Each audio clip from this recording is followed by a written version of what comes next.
What is going on, everybody? How you guys doing today? Happy Sunday. It feels weird because it is the week before Super Bowl. There is no football going on, so that's what's throwing me off. I hope everyone had a good weekend. I hope everybody is ready for new comic book day. Oh my, there is a lot of goodies there. Before we get started, I do want to say, guys, I eclipsed that 1,500 sub goal that I had. So tonight we will be spinning that wheel that everybody likes. I'm not sure if Face and Hyper knew that we were doing that, but we will be doing that. What I will do is I will ask both of them to pick a number. And then closest one will get to decide how many shuffles we do. So we'll do that. We'll have fun with it. Obviously, there can only be one winner. So please keep that in mind. I'll take a famous line from Happy Gilmore.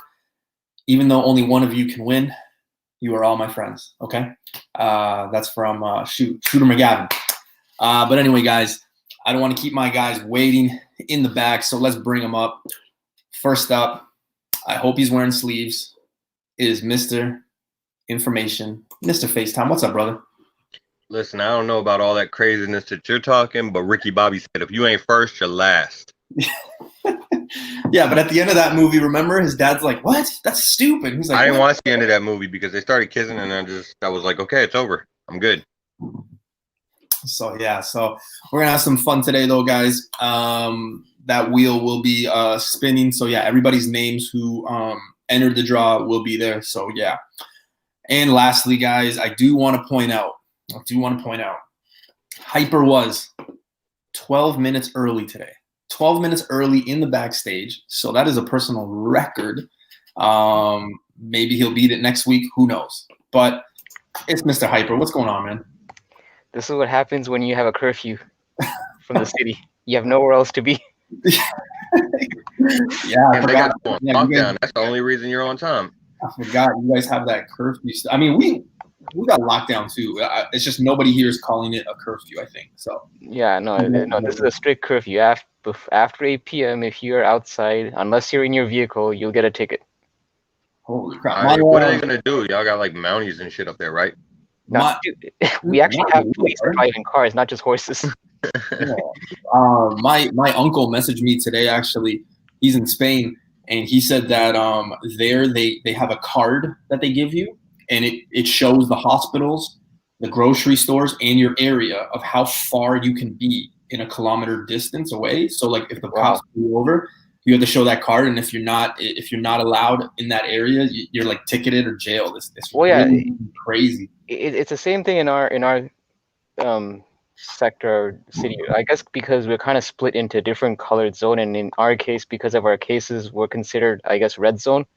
So it's almost like a Walking Dead thing where we're almost infected, kind of, and we're not allowed to go in other neighboring cities or boroughs. Yeah, and if a cop sees that you're kind of out of your jurisdiction, I guess they'll give you a ticket for that as well, or they'll just warn you and tell you to head back home. So like, when the cops walking up to you, why don't you just start being like, "Yo, I got COVID, bro. I got COVID." Then they'd probably arrest you because that's actually even worse. Because then why are you just out and about? So they just want to get COVID too, huh? They're just gonna infect themselves to arrest your ass. Well, I assume they should all be wearing masks, I would think. I mean, I haven't had your mask off then. What the hell? It's true. Well, guys, let's get started. Let's go into the chat real quick. Renos, what's going on, man? Johnny Dakota, Mr. Comic Press, what is going on, brother? What's up? Sam Rock, Bricks, Comic Talk Weekly, what is going on? Connecticut Comics, Oregon, what's happening, brother? Steve Bradley. So yeah, there's a lot to talk about today. I think anyway, we got some Spec on deck. We've got the wheel, the giveaway. So tune in for that. We'll probably do that last. Okay. We're probably not going to go 4 hours like we did last Sunday.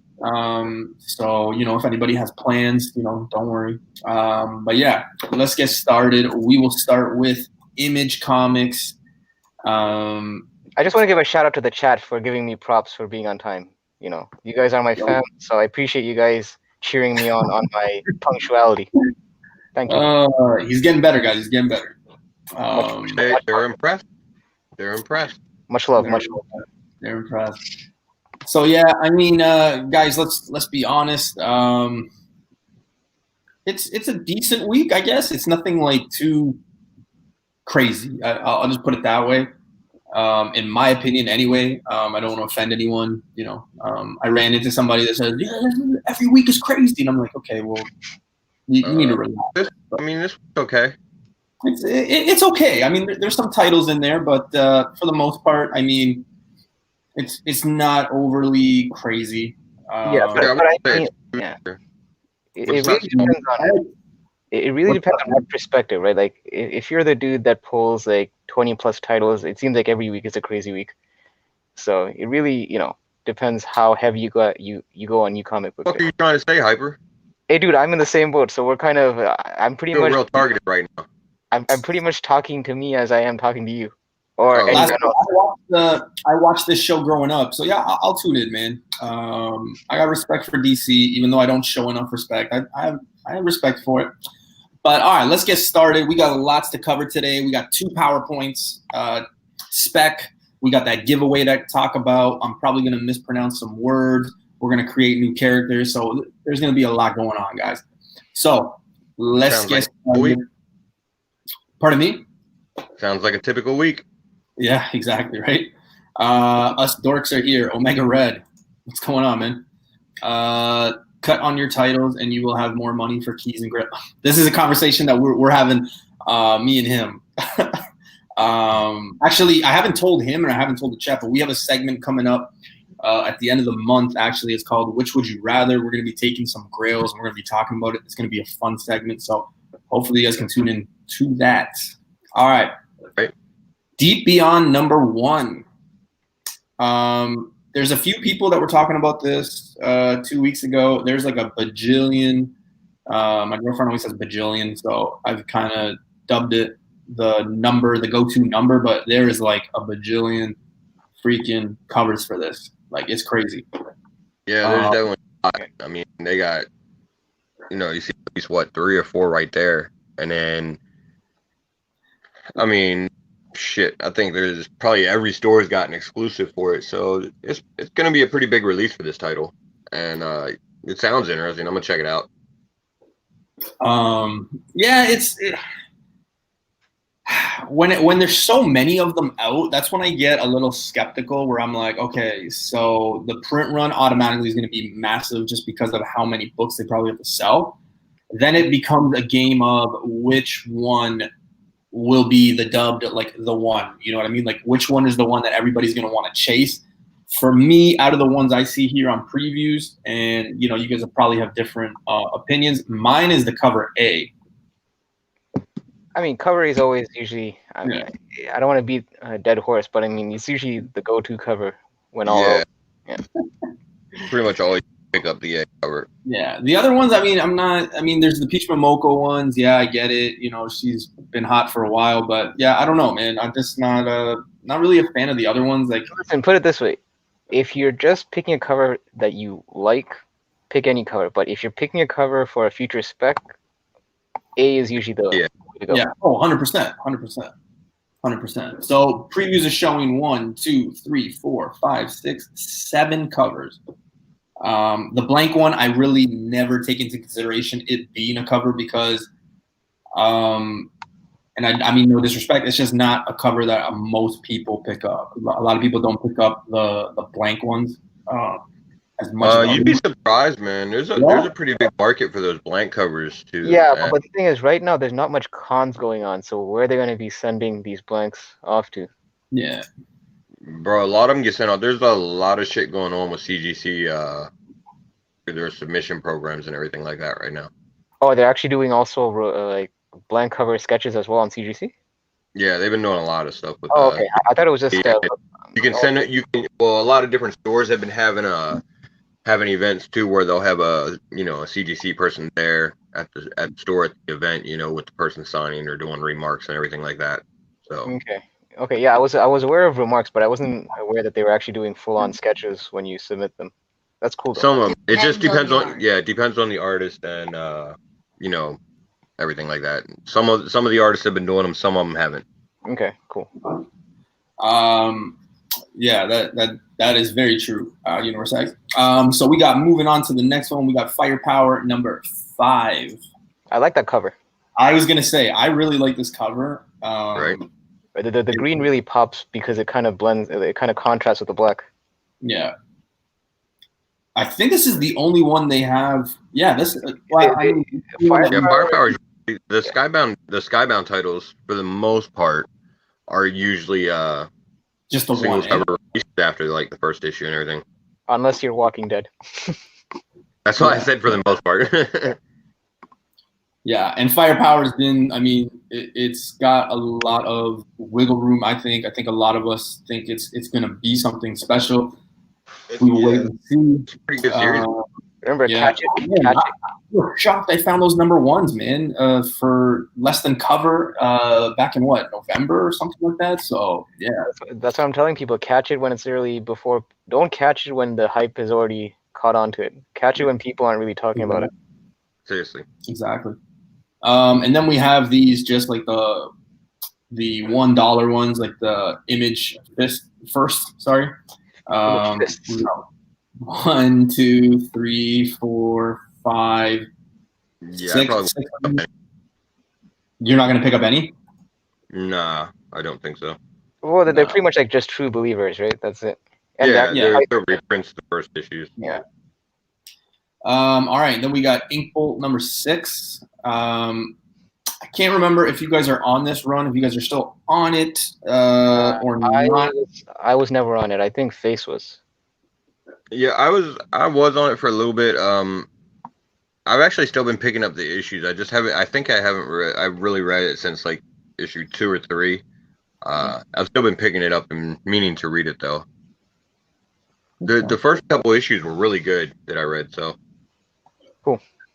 Just behind on it, you know. I got a whole stack of comics to read. Tartortis is the one that I think I messed up the name when we last talked about it, so I'm glad that I got it right this time. But we got number 9. But you didn't get that right at all. Yeah, what did you call it? Come again? Tartortis. Tartarus. Yeah, whatever, man. Do you guys understood me? Like, if we were having a conversation about it, you guys would understand? Well, I mean, I understood, but that does not change the fact that you damn sure didn't get it right. Yeah, well, I tried. Did you really though? You do get A for effort. There you go. That's all that matters. Participation ribbons are still handed out even to today. This one is probably the nicer cover, which is really weird because usually cover A is the one to go. But yeah. You see Comic Talk Weekly's comment?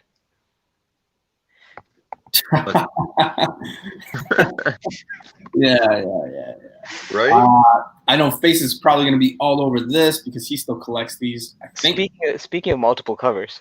Yeah. Walking Dead. So we got Walking Dead. What number is this? Number 8. I actually grab the B covers for these generally because the B cover is basically a reprint of the original cover. So are you picking up all 3 of them, Face? Hell no, I'm not picking up all 3 of them. I don't mind this one. I like this one. But then again, I'm just going by it because of the color, right? Like, I like the reds. I'm off this one because it doesn't look like we have the connecting variant in this issue. So I think they're actually done with all the connecting stuff for Walking Dead. So I think that's it for me with Walking Dead. They are. There's a series of second prints coming out. Yeah. 6. Did you see those? Yeah, I don't know if I'm gonna pull the trigger on that because they're releasing 6 issues of the second print in 1 week.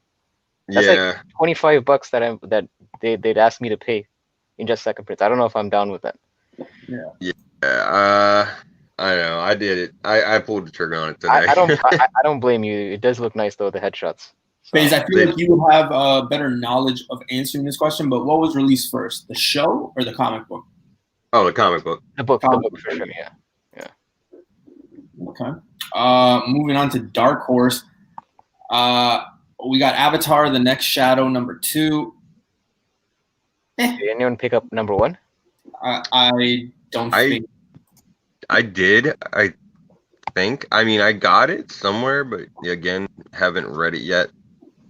I'm picking up. I'm picking up the miniseries. I'm gonna read it once I have all of them. It's pretty good. I think this one right here is probably under. I wouldn't say don't pick it. Like, I would probably pick this up. It's probably the best thing to do. This next one, Fear Case number 1. I heard someone else talking about this. I can't remember. Yeah, I would definitely. Yeah. You didn't pull it, and you come across it in your shop, especially that cover A. I would definitely pick this book up. Well, okay, I'm kind of lost behind on this one. What's the hype behind this? Well, it's written by Matt Kent. Oh, yes. Okay, right. That's a big part of it. Yeah, I had my notes ready, but I never have my notes ready. Well, I mean, the fact that Face just told me that it's written by Matt Kent that's already a bit of a selling point. Yeah, that's pretty much what you need to know right there. I mean, he is the guy that's going to be doing Berserker. Yep. Yeah, they picked him to write with Keanu Reeves for a reason. Yeah. But yeah, it's good. I mean, I think it's a dope cover. Again, it's black, so it's going to be really hard to find those, high grades. But yeah, definitely something that if you guys come across it, if you guys didn't necessarily know what it was, definitely pick it up. Are you guys, Face, I know you were quick to jump on it, but so are you just grabbing cover A or are you grabbing all 3? I believe I am grabbing a couple covers for this one. I'm not sure. I know I'm grabbing the A cover for sure. Yeah, I'm not sure what other ones I'm grabbing yet, but yeah, I'll probably grab a couple other ones. I don't want to go out there and say this will be like a $20 book by Wednesday afternoon, but I think this has potential later on. I just got one of those feelings. I don't know. It does. I think it's one of the ones that kind of went under the radar, and for a lot of people, and it's going to end up hopefully being pretty decent. A lot of these writers are getting into doing their own horror series, and most of them are turning out pretty good. So horror is becoming. That'll be the case for this. Horror is huge, man. It really is right now. It's something that will always be around. So yeah, and the thing with horror in comics, I kind of find it draws people that don't even watch horror in general. Because I don't typically watch horror movies, but I found that I actually was intrigued by horror comics. And that's why I'm surprised that I think it's Marvel Premiere 28, Legion of Monsters or whatever. I'm always surprised with the price of that book and how people just pass on that book. Like they don't give it the respect it needs. I think it's one of those books, even though it is highly priced, but you can always find a deal on that one. I find. Yeah, I do. That's the one with Ghost Rider and Morbius. Morbius. Who else is in it? Werewolf. I think Dracula, but I could be wrong. Yeah, I know. I always found that cover, that book was actually underpriced because I have seen it. You're right. I have seen that. Hugely underpriced, man. All right, and then we have Overwatch Tracer London Calling number 3. This one I am not on. This might be more of a hyper. Yeah, because it's video games and stuff. Yeah, I mean, I picked up issue 1. I actually didn't get around to reading it, so I never ended up picking up issue 2. But it's one of those books I don't think I'll have a hard time finding. So maybe once I get around to reading issue 1, if I like it, I might continue it. But it's not something that I don't think that I have to scramble to find for $20 on eBay yet. I mean, yeah. But again, we do know that video game comics have been getting hot, so you never know. Yeah. Moving on to IDW, I think I know at least one person on this panel is picking this up. Actually, I think Keys is picking this one up as well. Keys is on board with Kanto? I think he is ever since he found it, but I could be wrong. Okay. I don't want to put words in his mouth or you guys go up to him and be like, Keys, what do you think about Kanto? But I just think that you guys have got him hyped on it. Him finding that cover, the first print for $5, I think. And let's not forget, you mean the covers that you guys passed on first? Yeah. For $5. Bro, that was still a hell of a find, though. Dude, he was so motivated that he showed up the next day, like 2 hours before the shop opened, just to wait at the Tim Hortons across the street. You know what the funny thing is? I remember because I wasn't part of your team when you guys announced it, I think I was in the chat, and when you guys said that, oh yeah, I passed on Kanto, I'm like, I was in my room. I'm like, but all I'm picturing is Right? just throwing it at a mirror or something, like hyper going nuts. Like, dude, furnitures all right. furnitures are being tossed around that night. I can only imagine. Oh, but I do think that a lot of people are on this. It's number 5. Yeah, I don't know, man. Yeah, it's the finale of this volume 2. Yeah. And they did announce that Kanto basically is going to be going on till 2022. There's going to be another mini series, and there's going to be some one shots sprinkled in between. So you're going to get Kanto for at least another 2 more years. And probably at least 1 or 2 first appearances of new characters. Yeah. I mean, issue 1 of this volume did have a few first appearances to the Kanto universe, I guess you could call it. So, like I said, if this is something that ends up becoming picked up as a movie or TV series, don't just look at issue 1, volume 1. Look at the other issues also that has first appearances sprinkled in. So, what's up, brother? Did someone say flip furniture hyper? This next one is kind of like Fear Case. What was it? Fear Case? Yeah, Fear Case. I've been hearing a lot of good things about this one. Chained to the Grave. It's kind of got it's like that cowboy western zombie thing. What do people love more than anything? It seems in the last 15 years, it is zombies. Could it be something? Maybe. It's probably the issue to grab if you're gonna jump on it now. Cover price, it's the first issue. Why not? I just don't think that if you're looking to buy this book and expect a Wednesday afternoon to sell it for $30, I don't think it's happening. But I can tell you that I think a lot of people might have slept on it. This might be a low printed book. Could mean something. It probably will be. I mean, it's not a very big publisher at all. So yeah. I mean, maybe you guys recognize the creative team behind this, but those names don't really ring a bell to me. Although they do mention that the writers were part of. I said publisher. I meant creative team. The writer and everything like that. So I don't know. I'm interested to see what people are doing. Renos is saying pass. Pacino is saying I know sign language, so he's saying I love you. Or no, you are silly. Yeah, this is you are silly. So I don't know if he's saying he loves the book. I don't know. But I don't know. If it's there on Wednesday. That was an odd tangent. I might entertain it. I might entertain it. No, I got to do sign language at work and stuff. So I might entertain this one if it's wasn't there. The part of it that was awkward at all. I just don't think that this is something that I'll be chasing. I mean, it's probably gonna be a pass for me. I don't know. I might pick it up. It depends on how I feel when I get there at the time. Hyper.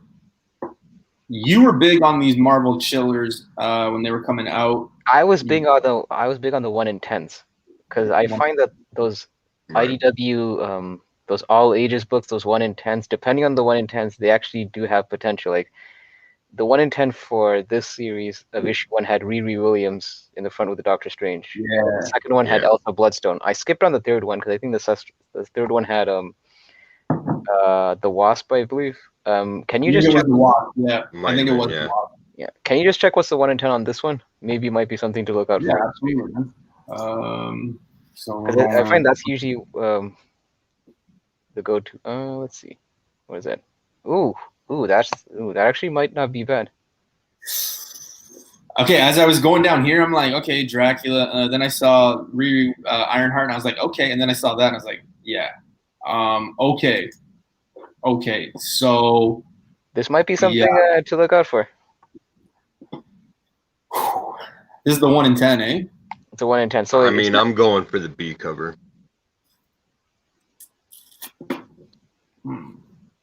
I might entertain that.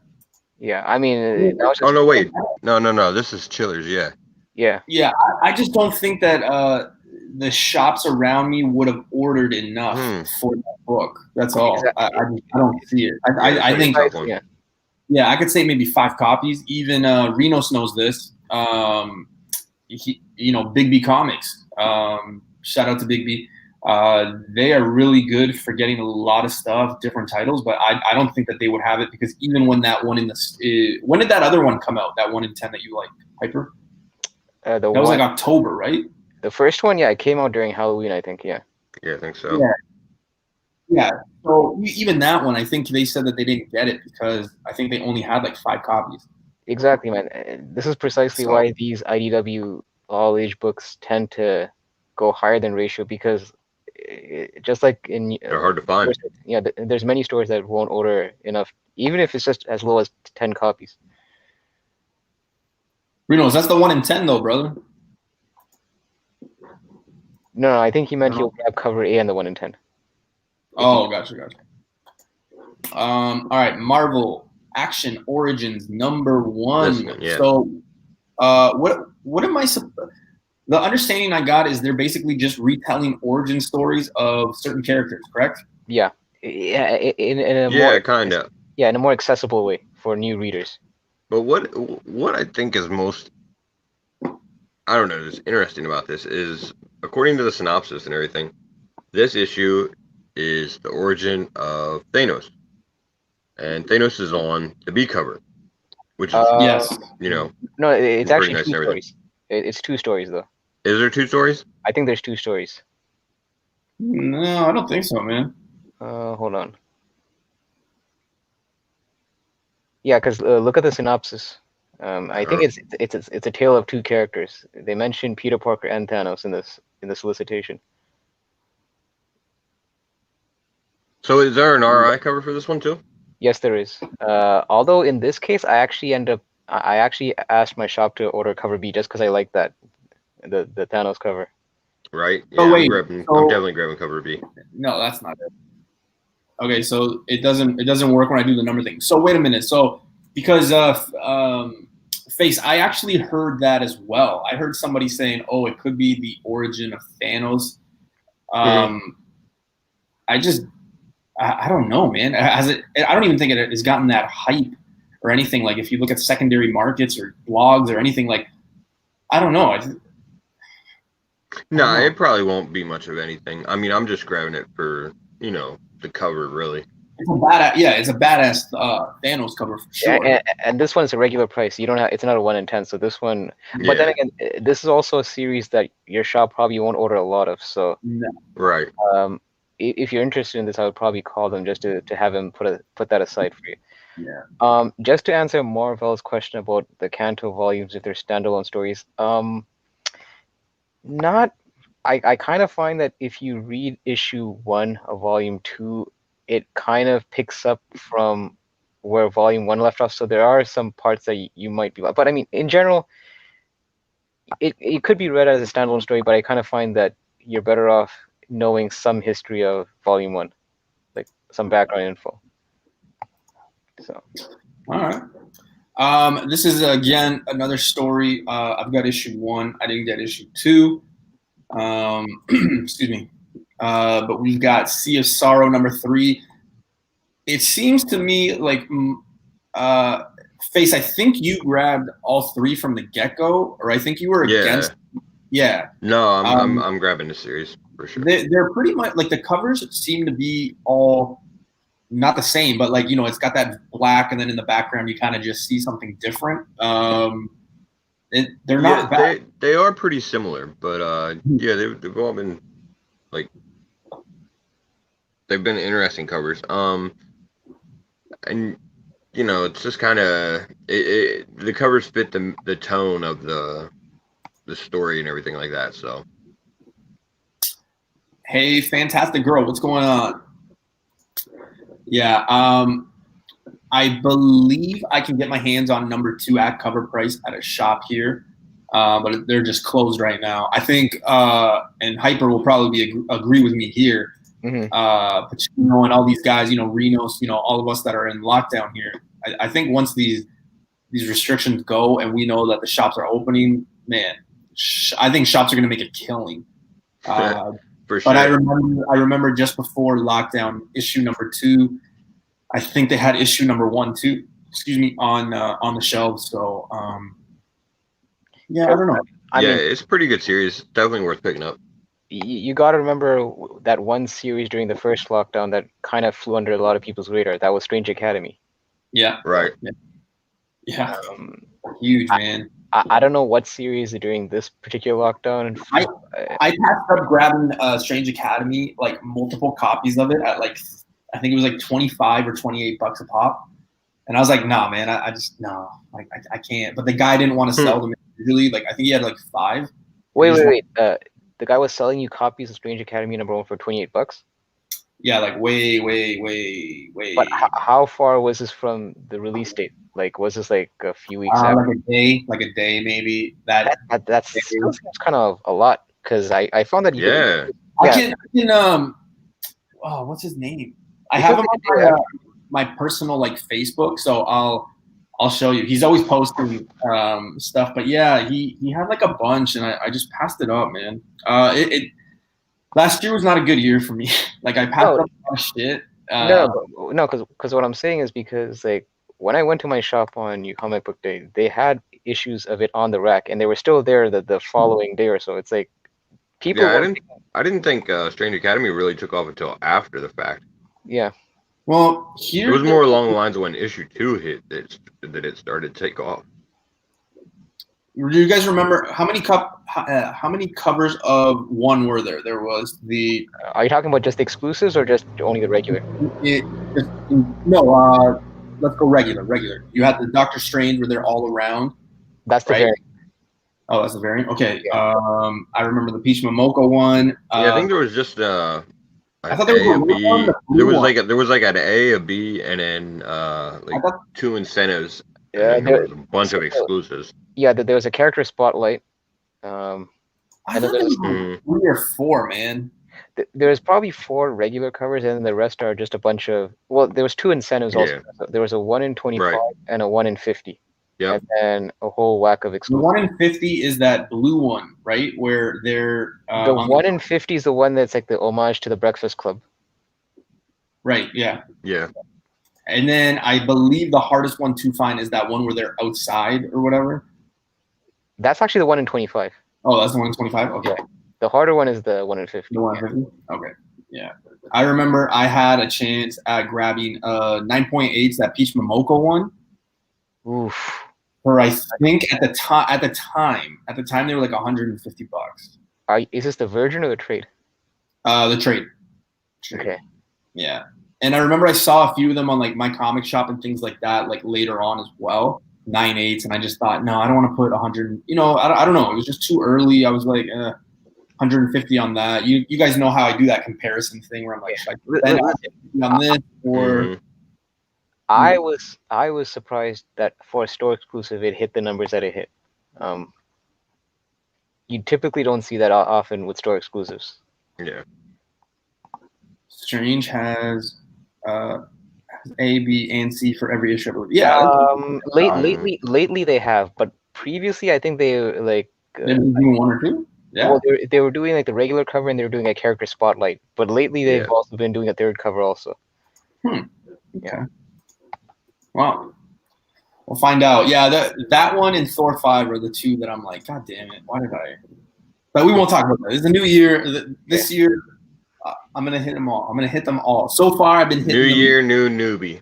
Yeah, new year. New year. Yeah. This year, so far, I've been hitting them all, so that's good. Face, I know you're picking this up. It's your boy Snake, guys. And it's your boy Rob Liefeld. Definitely. Yeah, and there's no Pete there, so we're good. He's got the Deadpool vibe to him, though. Like, when I saw this cover a few days ago before, just getting ready for this show, I was like, this looks like Deadpool to me. Like, just is that the thing? I don't know. Well, there are a lot of similarities there in outfits and everything, so. Well, I also want to point out that the cover stops around his kneecap. You don't see it. I just want to point that out. Yeah. Right. So, issue 1, Strange had 6 covers. Yeah, I knew I wasn't crazy. Thank you. Then all reprints. Yeah. There's been at least 5 different printings for issue 1.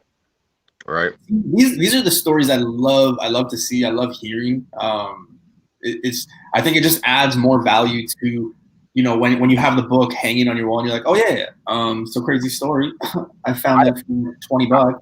I don't even want to guess how much that 1 in 50 is going for, because cover A is already a $300 9.8 book. I know, it's ridiculous, man. Yeah, that's another thing. Brick's got a good point. Why does he have a hammer? Yeah, that almost looks like Stormbreaker, actually. That's what, yeah. Right? I don't know, man. It's Rob Liefeld, man. He's getting like a Deadpool. Yeah, Thor we can't question it with that. We're just gonna have to roll with it for now. The hammer literally has lightning attached to it. Don't tell me that's not Stormbreaker. This one here, we do see knees. Again, no feet. No feet, but more leg. But yeah, this is the cover B. Face, are you picking up both of these? No, I'm probably just gonna pick up one of them. Just one of them? Yeah. All right. I think we're gonna start getting into some of the heat of the week. Not so much this first one, but you know, it's there. Let's show it some love. So we got Star Wars Adventures #3. Yes, everything that Star Wars is putting out right now seems to be fuego. I just don't think this is one of them. You mean you don't think the cover, or you mean this series? The cover. I know that the Swamp Thing vibe to it. I don't know. Right, I'm trying to figure out what the hell that is. Yeah. I don't know, man. When I saw that, I was like, this looks like Swamp Thing cover. But I would look out for those 1 in 10s for those, because I'm sure that there must be a ratio for the Star Wars Adventures. I know those have also been. There is. And that's cover B. I forget what it is, but by the way, Darth Maul looks like he has like a tumor or something. Yeah, Darth Maul's right. What the fuck is up with his head? Man, yeah. It looks like Megamind went to the dark side. Yeah, this is the one that a few people were talking about right here. Yeah. Black and white, yeah. I like Star Wars movies, but I'm not going to start getting into comic books. Yeah. Rob is hinting he's doing Thor soon. Yeah, that could be it. It'll probably be a storyline where Thor loses his legs, so he doesn't have to go. So he doesn't have to. Yeah. I know a lot of people have been posting this cover, Facebook, Instagram, things like that. So yeah, I think this one might be the one to look out for if you're picking up the issue. Again, that cover B, this one, man, this one looks so weird to me. Like this Darth Maul, like it. I'm telling you. He got something going on with his head there, man. It's like oversized him. It literally looks like Megamind went to the dark side. It's really weird. Oh, I think this one will be the one, I think, this week. I think this will probably be not yet, man, not yet. I've got the next 2 days off, so I'm hoping to do some damage. Okay, we'll see. Yeah, I think I ordered 2 copies of this. We'll see where it goes. I don't know. I'm assuming there's going to be some. Well, there's 2 first appearances. There could be more, but I think there's 2 first appearances in this. Shit, on this one, you should have ordered 10 to get that incentive. Yeah. I think you already saw the one in 10. Oh yeah, I've already seen it. Yeah, it's going for like $30. Here's the thing, though. I don't know. I've got my restrictions on it. I don't know. I got 2 copies. My shop will have more copies. They told me. And if you is a Yoda incentive. It's going for $30 on pre-order. I know it's crazy. Bricks is saying the 1 in 10 for that is boring though. I mean, it is, but it's Yoda, man. People fucking love Yoda. Anytime they put him on a cover. It's true. Yeah. But I also think that you can still make coin off this. Like I think people are still going to be able to flip this for like $20. I mean. Yeah, I think the issue is gonna be worth picking up. Especially if you're into Star Wars. So. Yeah, and guys, let's be real. It's probably gonna. It has those first appearances. Right. If you didn't know, now you know. I know our boy Keys is gonna be pairing one of these up with one of the first prints of High Republic, not the Adventures, but the actual like the first run. or whatever you want to call it. So a lot of people are doing that. So just be on the lookout. You know, this is probably not the one that you guys want to leave on the shelf. Even if it's just one copy, I would definitely be picking this one up. Yeah, I'd say it's worth grabbing. Yeah. I might have to call them and tell them to give me like another copy now, just because you guys are like tempting me. But yeah, I got 2 for so. Well, listen, if you said that your store's ordering multiple, I'm assuming that they'll get the 1 in 10, right? Yeah, I would definitely see if I could grab that 1 in 10. They're nice to newbie, but they've got guys that have been going there since they've opened their door. Oh, so it's probably spoken for. Yeah. Oh yeah. Huge. Okay. Yeah. This one might be up Hyper's alley. Yep. Teenage Mutant Ninja Turtles Jenica #2, #4. Picking this up as well as the 1 in 10 for this one. There's been a 1 in 10 for each of these Jenicas. I mean, I've been picking up all of the TMNT ratios ever since 100. Yeah, I'm curious as to why the hell you don't think I'm picking it up. Hey, peeps. Hey, what's going on, Edwin? How you doing, brother? No Jedi mind tricks. No Jedi mind tricks. Well, no, because Newbie gave you your shine with G.I. Joe, and I had nothing to say, so I guess he wanted to give you my... Oh, okay. All right, that works. I was going to say, because I'm definitely picking it up. Wait, Newbie, can you see if... Because I don't even remember what the 1 in 10 looks like for this one. Actually, I don't either. Oh, boy. Okay, I like what they're doing here with the whole, like, you know, you kind of see the human, and then you see her as the turtle. It's interesting. But it's weird. It's not the nicest cover, and I think we said that last week too with the Ninja Turtle incentives or cover Bs or whatever. No, the 1 in 10. Yeah. The 1 in 10 last week was fucking ugly, man. Okay, ugly. Holy crap, it was ugly.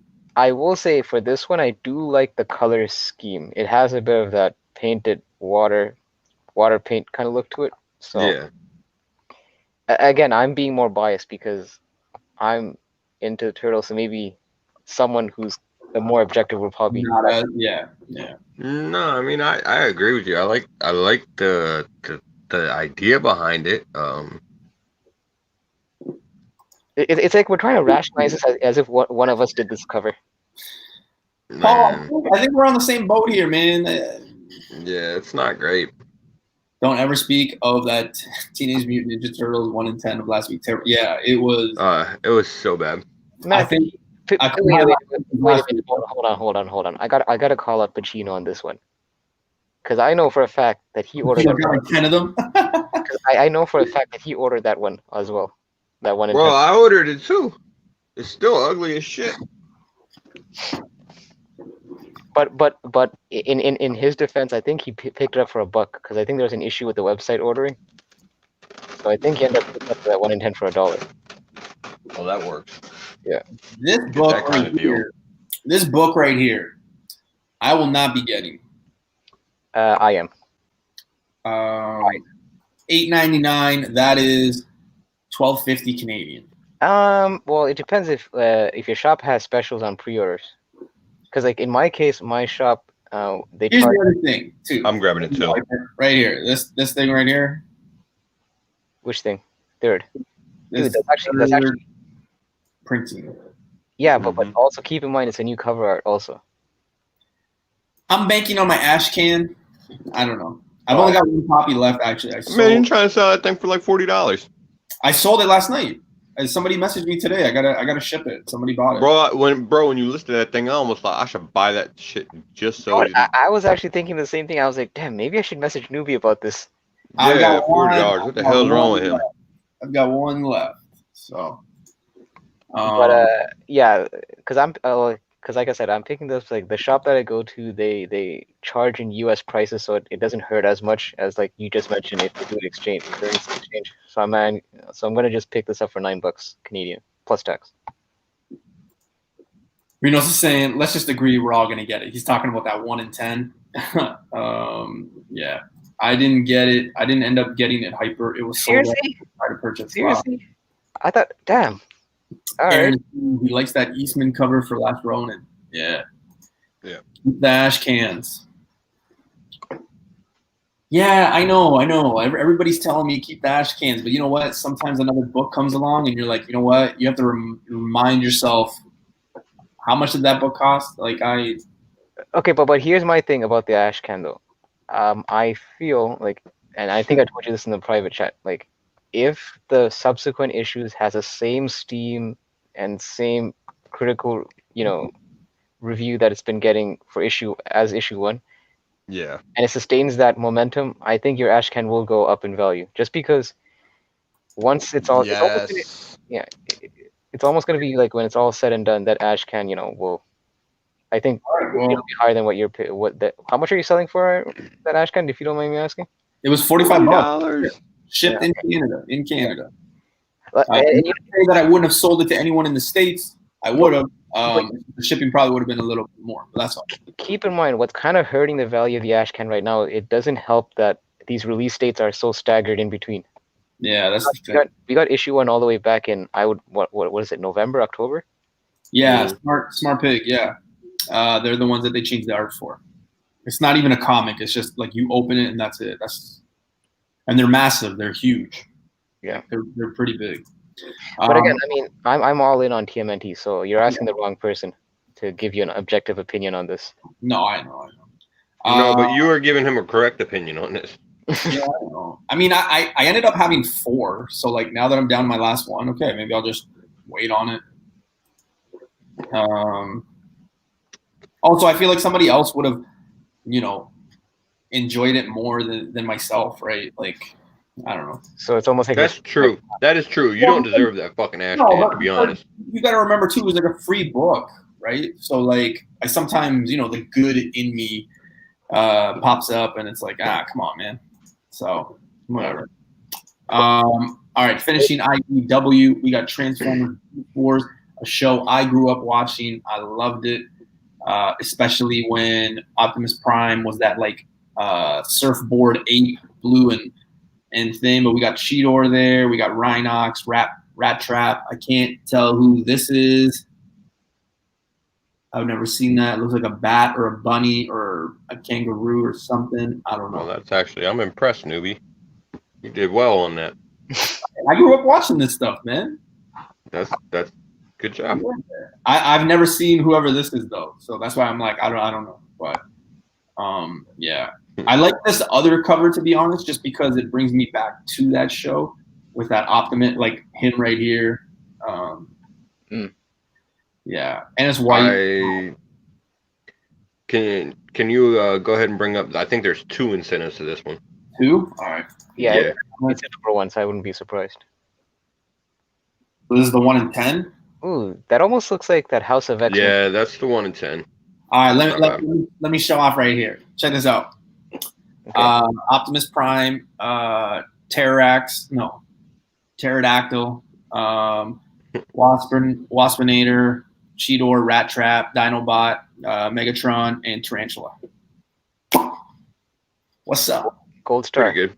Gold Star. I never knew who Gold Star was. He wasn't in the show.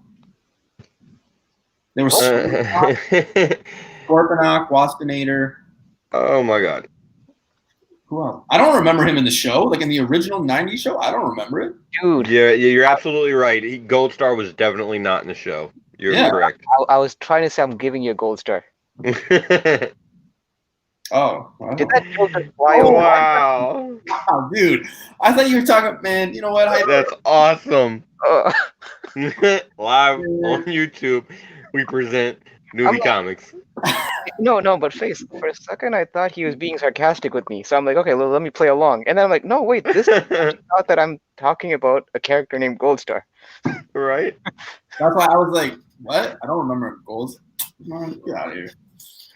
Well, guys, I hope you guys enjoyed Hyper. Well, there is actually, hold on, go back up to that one, because there's another incentive cover to that, too. There's 2 incentive covers of that. I'm actually getting every cover to this fucking thing, so. Gold Star is in my newbie universe as well, guys. Has a T2. There you go. I'm not gonna lie. I don't like this. You don't like that one? No. Yeah, I'm not. I don't know. I like it. I have a feeling this will be one of those covers that looks better in person. Mm-hmm. Sure. Okay. Hey, as long as you pay your taxes, you're entitled to your opinion. So, hey, whatever. We're gonna skip Marvel. Diplomatic answer. I guess so. We're gonna come back to Marvel. We're gonna jump into Dynamite, which is really quick sometimes because all we really do is this is the portion where newbie accidentally clicks on covers that he didn't mean to. You're right. I never do that. K-Woman covers. I never do that. I'm just saying, this is the most important comic book to ever come out of history right here. That's what got me. Cover artist is cosplay. Yeah, that sounds like an accurate assessment of whatever comic that is. It is what it is. All right, so we're passing here. Okay, we're going into Boom. So we got Buffy the Vampire Slayer number 22. You just skip straight over Dynamite. Like, no respect at all. No. That's crazy. Yeah, it's not the worst part. Oh, Brick. The covers didn't speak to him this week. Don't hit me. Apparently not. Too soon, Bricks. Too soon. Hey, that's my neighbor. Wait, who's his neighbor? Oh, he was cosplay chick. About, that cosplay chick. Unless it's for real, then he's a lucky guy. Yeah. I gotta move to Michigan. I do like this one. I like this cover. Will I get it? No. But I really do. Why like not? it. I don't know. Just not something I'm reading. Maybe you should be. You've liked covers on it for several weeks. It's true, right? Like, I've been saying that since the summer. I think the last issue I got was 19. No, that can't be right. This is 22. The one where the first appearance of the new Slayer came. But wait, I think that was 20 or 21. 2021. It seems like it's been forever since that one came out. Or are you talking about the one-shot special that came out? There was a one-shot special that came out every generation or something like that. I'd have to search it up in my box here, but yeah, I'm pretty sure it's just the first appearance of whoever the new the Slayer is. So there was the first appearance of a Slayer in that one, and there was one in issue. I think. Yeah, it's probably that one. Sparks did his FOC show earlier on today. Yeah, what's up, Sparks? Thanks for joining, man. MVS. Haha, get him, newbie. Nice. Definitely check out his FOC show when you got time. Yeah. Hey, listen, I do remember the book was like $6.99 or something like that. For the Buffy? I don't know if that's the one shot. That was the one shot. Yeah. Because I remember it was expensive as hell when I went to the counter. I was like, wait, what? And they're like, yeah, man. I was like, whoa, okay. The Last Witch, number 1, second printing. I feel like a few people are going to be picking this one up. This did get a lot of heat behind it. Not a lot of heat, but I mean, there was some traction. I didn't really pick it up. Not nearly as much as Wind. No. Although Peach Momoko did the incentive for this one as well, for the number 1. Yeah, but they look like Wind covers too. They do. Yeah. It does seem like in the same realm, like, that whole fantasy for all ages. This Luna number 1 for fans of Faithless and Die. It might be a thing. Die was pretty good. Man, that thing is shining right near her. You know what? That I know the Jenny Prison cover is probably going to be hot on that. That's incentive. This one right here. Yeah. Oh no, this one I've seen a few people post and things like that. I think it's going to be probably up there when people start doing their covers of the week. Hot books of the month kind of thing. That sort of jazz. I think this one will pop up from time to time. But are you guys grabbing it? No, probably not. Would you pick it up if you knew it was going for like $12 right now? No. No. That's not enough of a return. Okay, I'm just wondering. It's not a series that I'm care to read. So. Because my philosophy is whatever books I spec on, I want to buy books that if I get stuck with them, I'm still okay with. Yeah. Yeah, and the other thing is, like, not for nothing, but Boom is not getting shit for my money this week if I can help it. I'm What's getting up? fucking one issue I'm getting one issue of Buffy this week. And that's it. That's it. No Boom. They're getting enough of my fucking money next week. I'm off Boom this week. We're taking a break. Sparks, that Virgin, is it a 1 per store? Because I know when they do Virgin variants, it's either a 1 per store or a 1 in 25. Unless, Face, do you happen to know for this Luna? For which one? Luna. Oh. Because Sparks is saying there's a Virgin variant. I've seen somebody post a Virgin. Yeah, actually, I'm not sure if it's I know that usually for Virgin it's usually oh no, Sparks is thinking it's a 1 in 25 because sometimes they make it. It might be, yeah. Yeah. So. Okay. We got Spectre Inspectors #1. This is doesn't seem like anybody's path for me. Yeah, I'm not grabbing this one either. This is gonna be a problem.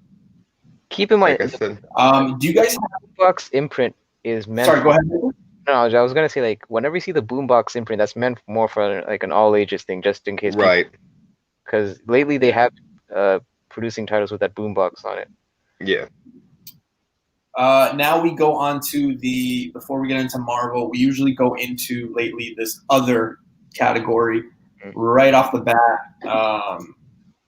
This one's probably a few of them this time. Yeah. Again, guys, unless you guys, the whole purpose of the other thing is these aren't necessarily books that shops order. So these are really ones that you have to do some homework on, order ahead of time. Most people don't. So just keep that in mind. A lot of these books are the low print run, the ones that you don't really see that often. But this is definitely one of them. A Girl Walks Home Alone at Night, #1. This is the second print.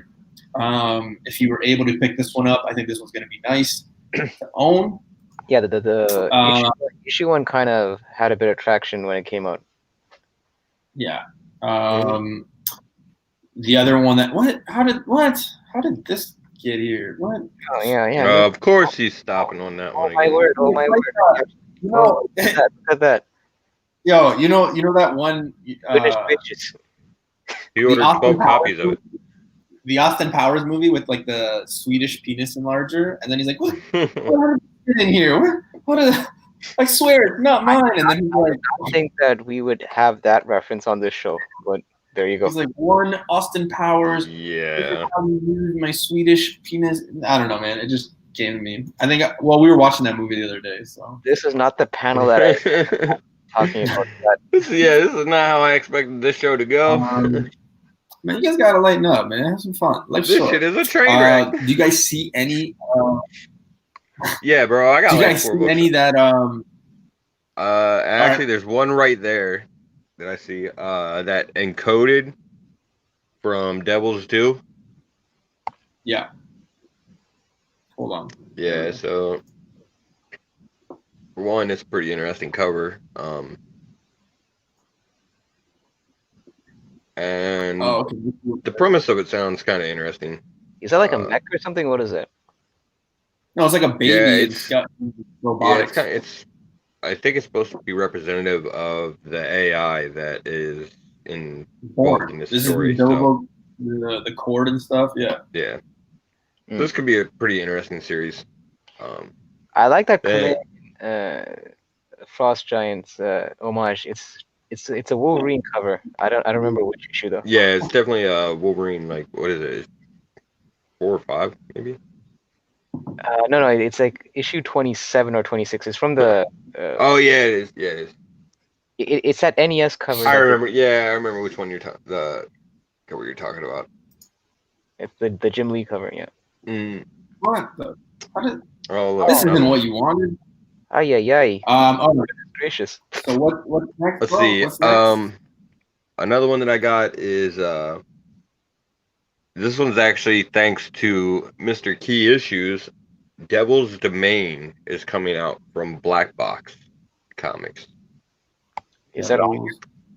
And what's that? Is that on the previews? Yeah, it's on there somewhere. Yeah, right here. Oh, okay. And yeah, I actually wasn't I didn't have a whole lot of interest in this, but then Keys had mentioned it. I forget why, and I looked it up, and I read the solicitation. Sounds pretty interesting. Sort of along the same lines of something like Spawn, I guess, kind of in the premise. So maybe worth a look. All right, cool. So there's two. We got what's the other one? Redemption coming out from AWA, Artists, Writers, and Artisans. This one right here? Yeah. It's a dope cover. And I actually don't even remember what this is about. I did read the solicitation on it. It sounded interesting, but it's AWA, so it really doesn't matter. I've been checking out pretty much all their stuff anyway. This actually could be good enough to be a movie poster. Right? It's a dope cover. Like, I don't generally get into Westerns, but with that cover and everything, this one was one I pretty much had to pick up. So. All right. And the last one on here before we get into Marvel phase? You said you have 4? And the last one, and possibly the one with the biggest chance to be like a sleeper hit maybe or something like that, is Maniac of New York from Aftershock. I think right there. Oh yeah, yep. Yeah, I agree with you. Just sounds fucking. Yeah. Yeah, it's one of those books that seems like it's going to kind of fly under the radar for some people because it's a smaller publisher and everything like that. But 100%. Definitely another like horror series about a serial killer in New York, obviously. So they always take place in New York, right? New York's got all the crazies. Well, I think it's going to be coming to that point where we look at a book that I think a lot of people think it's hot. I think those are the people that have ordered maybe 10 to 12 copies of this. Goddamn. I personally have no shade to throw at anybody who got 10 plus copies, 20 copies, whatever the case may be, however many copies you got. But I personally do not think that if you think this is going to be like the first printing where it was reaching $30, $35, I think you are going to be surprised. I don't see this book going anywhere near that price. I think we've all kind of had it thrown in our face. We knew it was coming. So I don't think this is something to pick up. Here's the thing. Okay. My opinion. So this is, I normally would agree with that, except there's a few things that actually can counter that point, only because you mentioned that shops aren't open, right? On a regular basis. So shops are going to be a lot more conservative with their orders as opposed to normal time. I don't know if I'd go with 20. I think I ordered probably 2 or 3 of this issue. And it definitely won't. I don't think it'll hit 20 the first week, but I do think it has the potential of getting there. And the other thing is this: that original issue, the issue 55, the first print. Remember when we had our talk about how we thought that book you should probably sell off? Yeah. I'm switching my opinion on that one. I'm thinking that the more homages and cover swipes they do of the original cover, it actually adds fuel for the value for that cover. So I think that OG 55 actually will also, it's like the same thing with the Ice Cream Man 20, the Dr. Seuss variant. That book, when it came out, was about a $20 book. Once those reprints started coming, that book peaked at about $70-$80 raw. I just like that first cover, the first print, that was at $30 to $35 Wednesday afternoon. And I think it will go up because here's the thing: this is not the only homage that they're doing.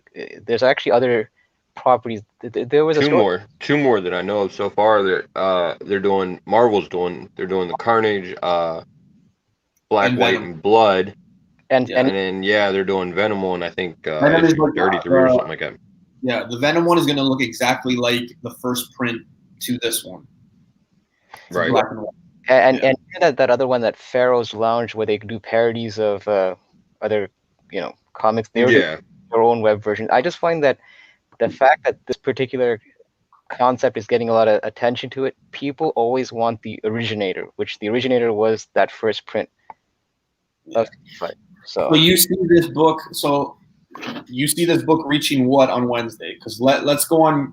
Let me go on eBay right now and look at this book. Let's see. That's a tough one. Okay, so Wednesday, I'll tell you what. Like for this book, I actually got. I think I got like 4 copies of it coming. And the reason that I have 4 of them coming is so that I can pre-screen them when I send them off to CGC, and hopefully one of these sons of bitches will come back at a 9.8. That's a tricky part. They're selling for $5, right? Like people are posting them for $5, and they're selling for $5 right now. Yeah, that's the thing. Short term, I don't think you're going to get those profits. I think this is one of those books that, especially if you pair it with that first print, I think you're better off doing that. It's like the same thing like with the Ice Cream Man covers. If you have like and if this eventually has a third print, which I'm not sure if it will or will not. If you I thought it was. I thought there was going to be a white one. No, the white. That's the 1 in 50. That's a 1 in 50. Oh, okay. And thank God that's the 1 in 50, because it really doesn't look that good. Like, who cares? Yeah. I don't know. I think it's going to be A, super heavily printed. B, the story is not that good. Pacino's talking about it. I think Keys mentioned it. Hyper. A lot of people are saying that. People that I don't know. It's definitely not for the interior. Don't get that twisted. Oh no, 100%. I don't know. Nobody's buying fucking Spider-Man for the story right now. But if it's there when I go to pick my books up, when I get to the parking lot and I see that Wednesday afternoon it's selling for $15-$20, I might grab a book just to make my money for next week's books. That's pretty much it. That's what I'm saying. Like I think I don't have as much faith where I'm gonna grab 2 of these, but I did grab at least 2, on pre-order. And keep in mind, Face mentioned this before about this being a hard candidate to get a 9, to just get. Yeah, absolutely. Like a friend of mine, he ordered 15 copies of the first print. He said, I could be wrong, almost half of them had color rubs on the black cover, so that immediately disqualified it from a 9.8. So it is tough to get a 9.8 on these kind of, especially with Marvel's exceptional printing quality.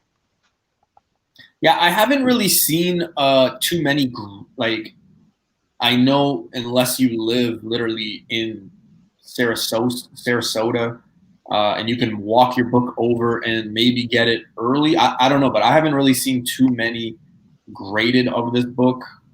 Usually you do see somebody or selling at a certain speed, but it's also, I mean, CGC also has been a bit slower. Like the turnaround has been a bit longer lately. So if anything, we're going to see a lot of pre-sales.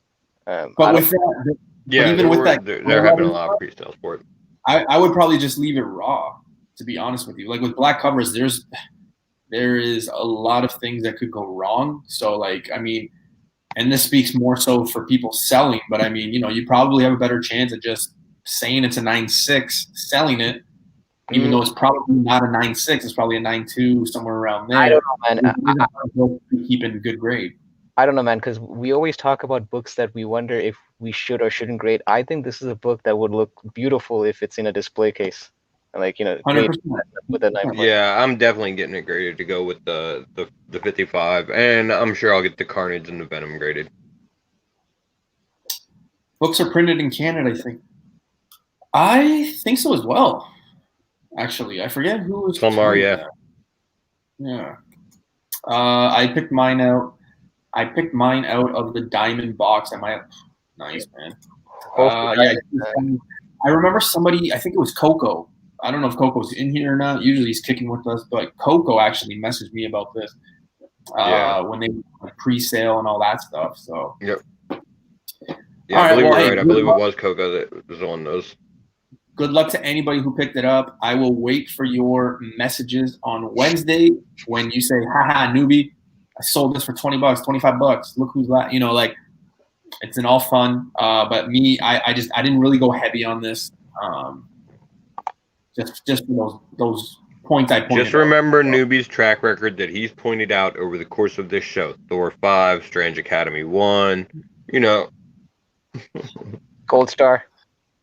Gold Star, right, exactly. He missed Gold Star. I don't know how the hell he missed that one. All right. You know what? That's just all right. Moving on. We got Avengers 42. Face, I believe you are still on this run, correct? Yeah, I am. You know, they actually just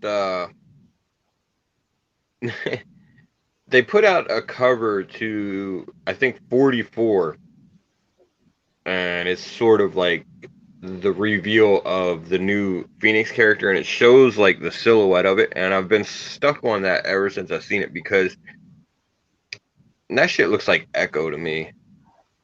The new Phoenix? It really does, yeah. And like the character that the just the silhouette that they gave of it, it looks like it's gonna be. I think it looks like Echo for issue 44. I've been stuck on that since I've seen it, which has nothing to do with this, but that's where I'm at with the storyline. We also got, you know, these timeless variants, it seems, showing back up. Yeah, I'll be picking this up because I picked up all the other timeless variants, so might as well pick this one up just to round out the set. And then we have skipped them. I was selective with the timeless variants. When I saw this one, I thought, you know, definitely grabbing that one. Mine was Hyper. I thought Hyper's picking this up for sure. Oh, because it's Blade? Yeah. I'm just trying to stay away from... What kind of racist shit was that, Newbie? Damn. I just know he likes Blade. You know, you have the Tomb of Dracula. Oh, you know, okay, I see. Yeah. Nice save. No, but the thing is, I'm trying to stay away too much from these just buying variants for the sake of... I mean, it is a dope cover, but it's just, I don't know. Yeah. This is one of those that's funny, because I'm actually picking that one up. No, but the difference is you're actually reading the story also. Like, I'm not even following... That's true. I'm not even following Avengers. The only reason I'm picking up the Alex Ross is because I picked up the other 30 whatever covers. Yo, are you seeing this right Fair here? Enough. Are you seeing this right here? Yeah, I mean, because like I told you, dude, 9.8 is tough to get on that book. And some people are better, like, find it's less of a risk if they just buy a book that's already been graded for them rather than sending it to CGC and then kind of rolling the dice, right? That's out of my price range for that book. I don't think I would have spent that much money on that book. But hey, everyone collects differently. Yeah. Everyone's got different things. But that's, again, guys, 150 Canadian. So just keep that in mind. Because sometimes when we talk about prices on here, some of the American guys, it's different, right? So most of the time, like Face will be talking American dollars, but me and Hyper, when we say our prices, we're talking Canadian. So yeah, right, yeah, 150. Yeah, it doesn't. So we got that one. We also have. I didn't really do too much diving or finding information on this one, but we have Avengers Mech Strike #1. I'm passing on this one. This just seems like an excuse for a new toy line. It really does, doesn't it? That's exactly what I thought when I saw it. I was like, oh, this is a fucking toy line.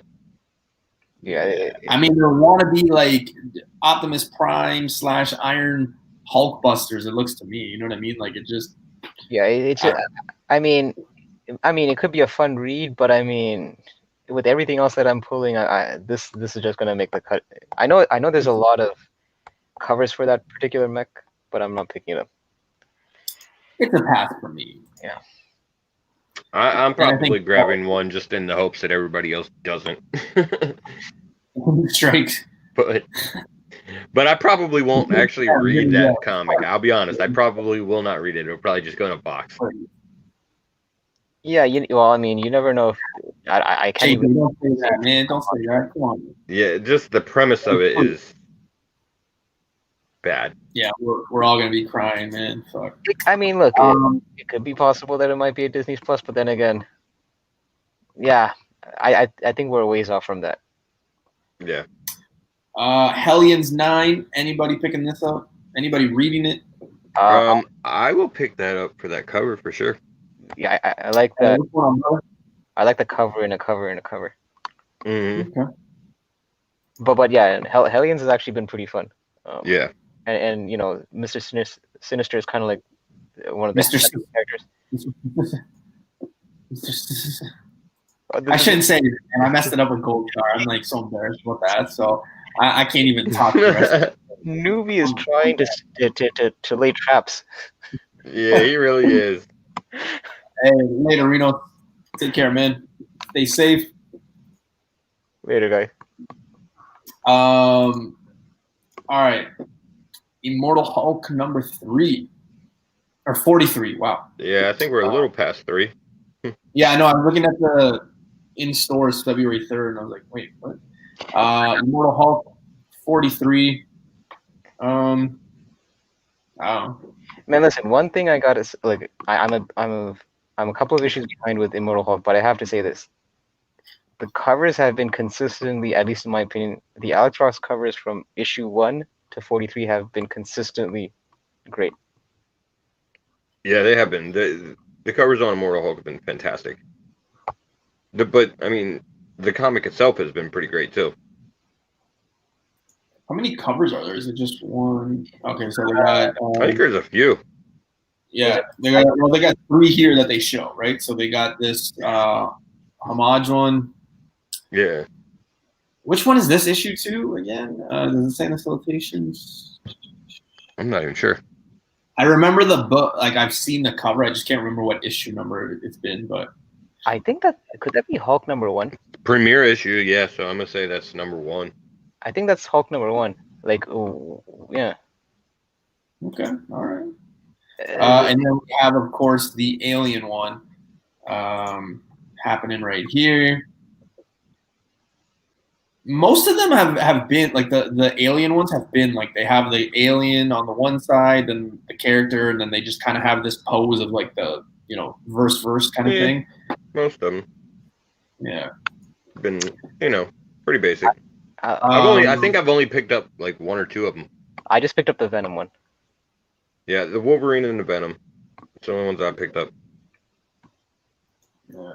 I think this one will catch a lot of people in the sense that it's Black Knight. There are some, which is surprising, but there are some people starting to snatch up all the Black Knight stuff. I don't know. Because he's coming in Eternals? Yeah, and I don't want to. I'll leave it there. I'm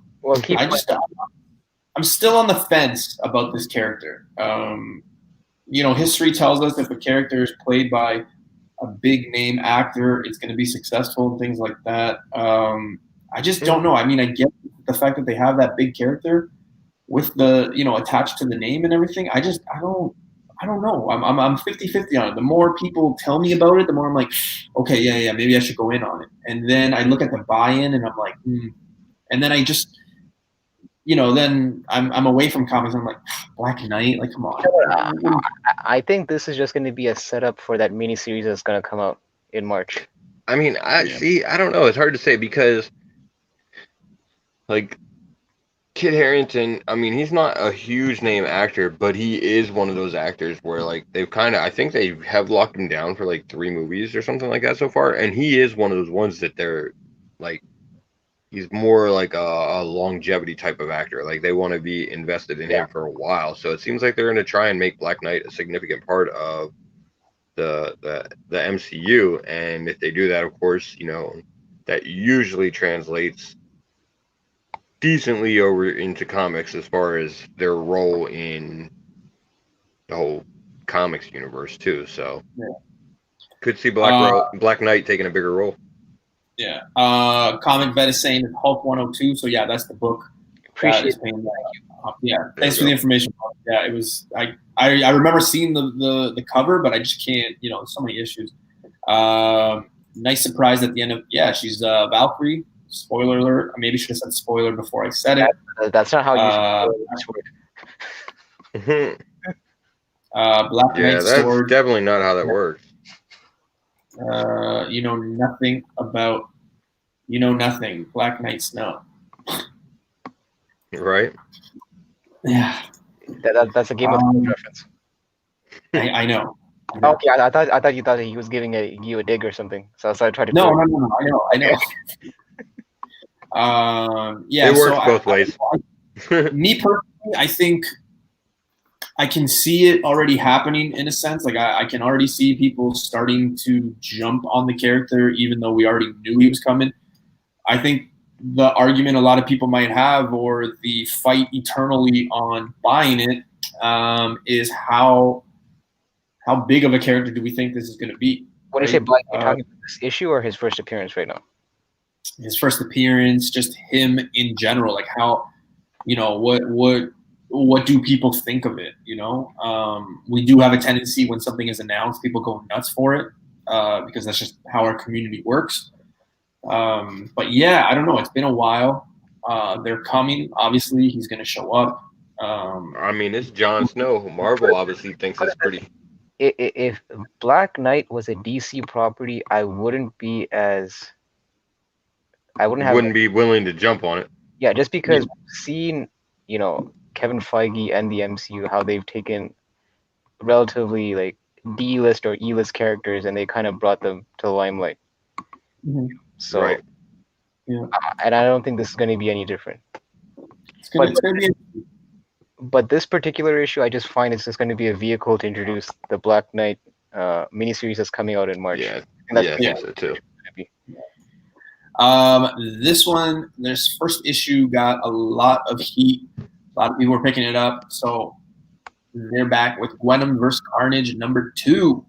I don't mind the cover. I think it is what it is. It's a Ken Lashley's work, and he's a fellow Canadian. I know. Lives in Burlington. Shout out. Yeah, so I don't know. I think a lot of people are picking up the ratio, right? I think a lot of people are looking for it, or the second printing of the first one. I can't remember. Yeah. It's still, I think, the issue #1, I think, is like an $8 to $12 book. So. And that 1 in 25 is like 150 plus. Yeah, right. If you're lucky enough to get that at ratio, So this is the Carmen variant right here. It's all right. Yeah. Sorry. We got the King in Black Marauders #1. Wait. Spark's saying to check out the ratio on the Gwenom versus Carnage. All right. Let's see if that number trick works.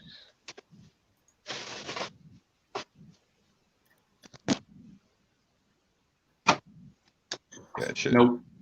Oh. Spoiler. Namor. Let me try it on this one. Hold on.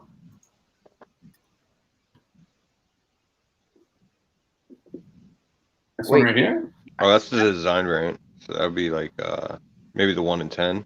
Might be another one. Okay. Hold on. Okay, that's the one that you just tried. Yeah, that's it. Because then when I went to 10 too, it didn't do anything. So. Yeah. Okay. So the last one would have been. Yeah, lately that trick hasn't been working as much. Yeah. All right. King in Black, Return of Valkyries #2. Are you guys on this series? It's got 2 really weird covers. Yeah. I mean, they still haven't. Sorry, go ahead. They still haven't revealed who the Valkyrie is, so of course you gotta stick with it. Yeah. Yeah, and I'm reluctantly saying this. I am picking up the tie-ins for King in Black. So. I'm picking up some of them, not all of them. Yeah. Take that banner down. What banner? Which banner is he talking about? I don't know. Is it the previews banner that he's talking about? I don't know. Couldn't see the ratio. Oh, yeah. I got it ordered from unknown. Yeah, ew. Unknown, but was under ratio. Hey, man, if you can get a good deal, you can get a good deal. Doesn't matter where you get it from, but yeah.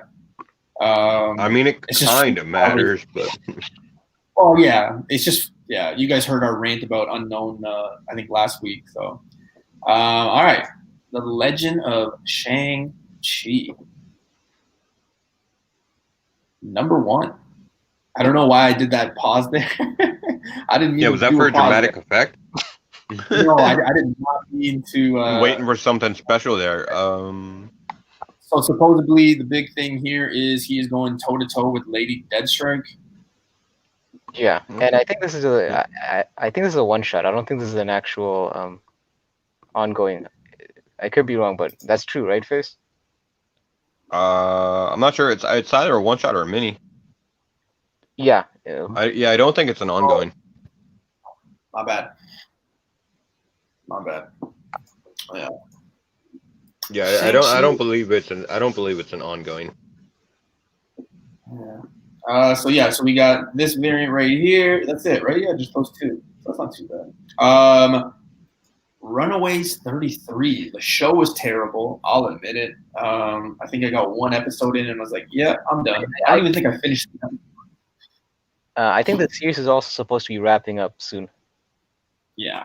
Yeah, I think so. Yeah, we got this one. Are you guys picking it up? No. Nah, Are you guys this is not one that I'm on. No. So Marvel did mention that that issue that you saw, The Legend of Shang-Chi, that is a one-shot, but there is a new series coming out for Shang-Chi. Okay, yeah. Yeah. When is that movie supposed to come out? Like, when is it slated? I know everything's delayed, but when is it slated to come out? It is next year, I think. No, it's actually 2021. I think it's like December. Oh, is it? I think it's like December? yeah. I think we're looking at late 2021. Okay. Getting into some Star Wars fun. We got Star Wars number 11. Is there anything like in particular, anything special about this book, or? I'm not sure if there's anything special happening necessarily in this issue. I know I'm picking up the action figure variant for it. Who's the action figure? Droopy McCool. I don't know how you don't pick up the action figure variant for Droopy McCool. Yeah, he reminds me of the guy from Men in Black, Mikey or whatever. So. He reminds me of the guy from Men in Black reminds you of Droopy McCool. I'm okay. Yeah. This is there can only be one original. I don't know if you guys like. This is an old Disney movie, like the animated. You know the movie Dumbo? Yeah. Nah, never seen it. Yo, you know when he has like that, like those Technicolor elephants? It kind of looks when they're on the acid trip. Yeah. I haven't seen it lately, so I can't say I remember. It was an old movie from the 40s. I'm not talking about the animated live. No, I'm not talking about the original. Yeah, the original. Star Wars 11, the Empire Strikes Back variant. These have been going on for a bit. I can't remember if Face was against these. Not necessarily against, but just not picking them up. Which one? The variant? I'm not picking those up. I'm picking up the action figure variants generally. Yeah. And then I think, how many more first appearances can we get? I think this one will be pretty sought after as well. I think this. Well, you got to understand, the first few issues. Yeah. I would say that you should, like, if you're going to be speccing on High Republic, don't stop at issue 1 because usually the first couple. Yeah, because they're not going to roll out all their new characters in one issue. They're going to be taking their time. So if you're already on board the Star Wars train with this series, I would say stick with at least the first arc or even the second arc. Till the second arc, I mean. Mm-hmm. Yeah. Yeah, we'll see where this goes. I think I have 1 copy pulled out for me. But we'll see. I was kind of banking on the High Republic Adventures number 1, so we'll see where that goes. The next book I think will be very popular this week is Strange Academy. Yep. Number 8. Yeah. I really like this number 2. It's I'm really a fan of it, so I think I have this one pulled. If not, I almost thought that was a character. No, it's that one. Yeah. They you both look like the character spotlight. Yeah, because they both look like covers this week. Yeah. So you got this one. Is she about to? It looked like she was about to take a toe. Never mind. And then we got this one where we got everybody and their mother on the cover. This one, I think I'm picking up at least 2. I don't know. I just like it. The Mardi Gras cover. It was just no Star Wars for Yeah. me. I fell down the Star Wars rabbit hole. I think everybody is right now, though, man. Even me, and I'm not even. I don't even like it. High Republic 2 has first team app. 3 has first app. Actually, hold on. Sparks is actually right. Issue 7 did come out last week of Strange Academy. Yeah, it did. Yeah, I remember because I actually did pick that up last week. Damn. Oh, wait. Usually when this happens, it means good things, right? I don't follow. Like usually when it goes like back to back, usually it's like a first appearance or something crazy. I think. No. Or it could just be shipping delays because of everything that's been Yeah, going. it probably had more to do with some kind of a shipping delay for 7 than anything, I would say. Pacino, are you confirming or are you just throwing information out there that you might have heard? Just let me know. It sounds like it's probably fairly legit. Let me know if I need to order multiple copies. That's all, because I only have 1 copy. Basically, what he's trying to say is, if he messes up, he wants to blame you for it. If he messes up, I need your address so I can get my $6.20 back. No, I'm just joking. Damn. No, man. It's all good. Hey, it's the game we play. But no, just let me know. That's but he's not the first person to tell me that, though, that there is I don't know about first team, but there is definitely a first appearance in High Republic 2. Okay, cool. And then number 3 is first full appearance if the team actually does show up in number 2. So, hey, that's good information, man. Thank you. That would make sense, though. Yeah. But definitely just, let me know if it is confirmed or if you've seen it somewhere, man. I'd really appreciate it. Heard, not confirmed. Okay. There you go. Well, hey, regardless, it's good information to have, right? So thank you for that. All right, so everybody's favorite character from 2020, Virus, Venom. We're going into Venom number 33, even though they have nothing to do with one another. I will say this is probably one of the better covers. Mm-hmm. Then again, Venom's had a lot of really better covers. Well, I like 29. I like what's the other one I like? I like 9. The one variant where he's coming out of the jail. I like 26, the variant, things like that. 29. This one just looks weird to me. Like, it looks like they were trying way too hard to just be creepy and scary, and it just comes off looking odd. I don't know. I mean, it kind of has that. I mean, it does have a very unnerving, disturbing look to it. But yeah, I can see what you're saying. There's definitely a lot going on in this cover. That's what I'm saying. Like, it feels like they wanted to go for that unnerving and disturbing, but to me, there's just too much.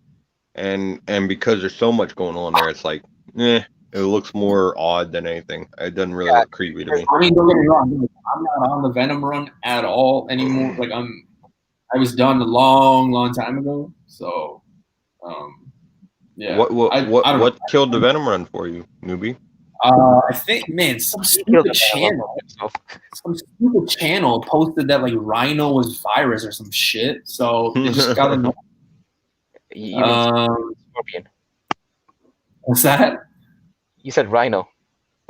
Yeah, Rhino, Shocker, whoever. I don't know. One of those loser fucking villains. No respect for classic Spider-Man villains.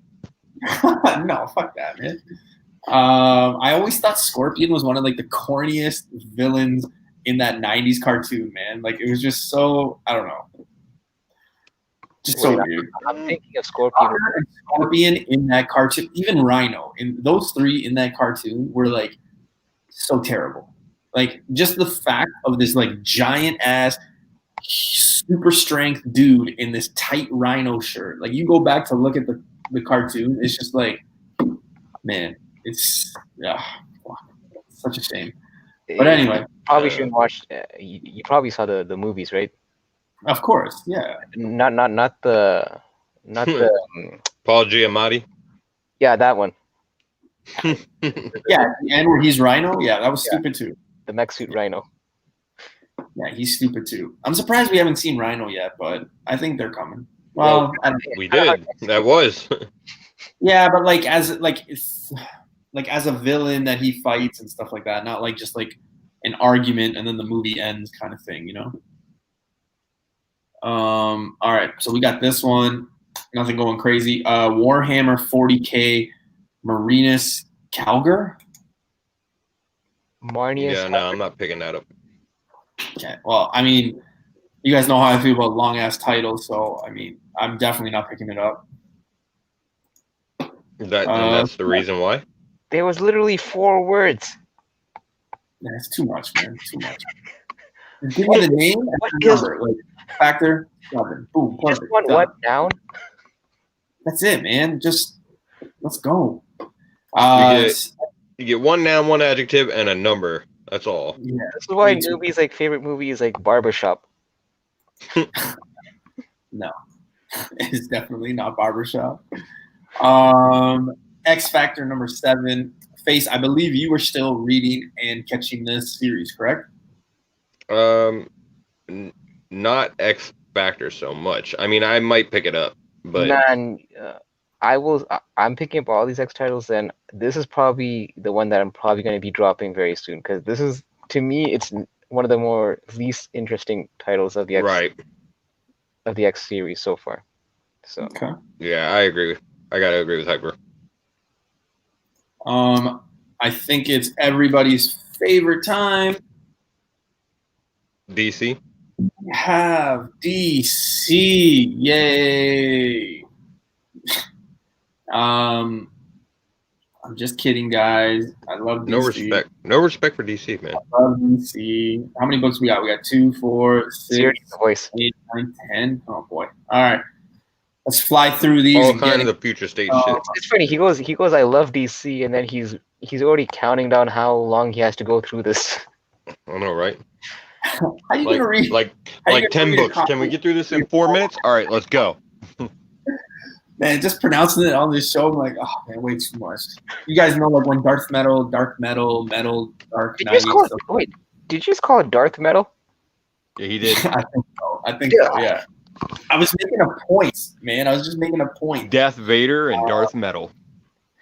Yo, you guys will be laughing when we're like 60 years old and Darth Vader is an actual thing. You guys will be like, man, what the hell? Man, I really hope that's not the only thing I'm laughing about when I'm 60.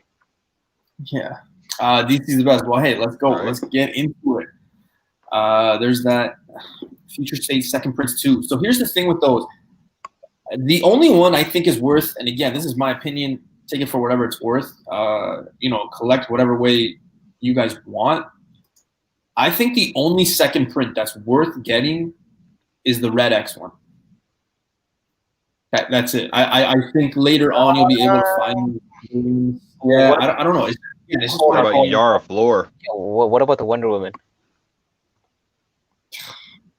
I don't know, man. Oops. Listen, I Forgot got about her, huh? I've got 4 copies of that Wonder Woman book.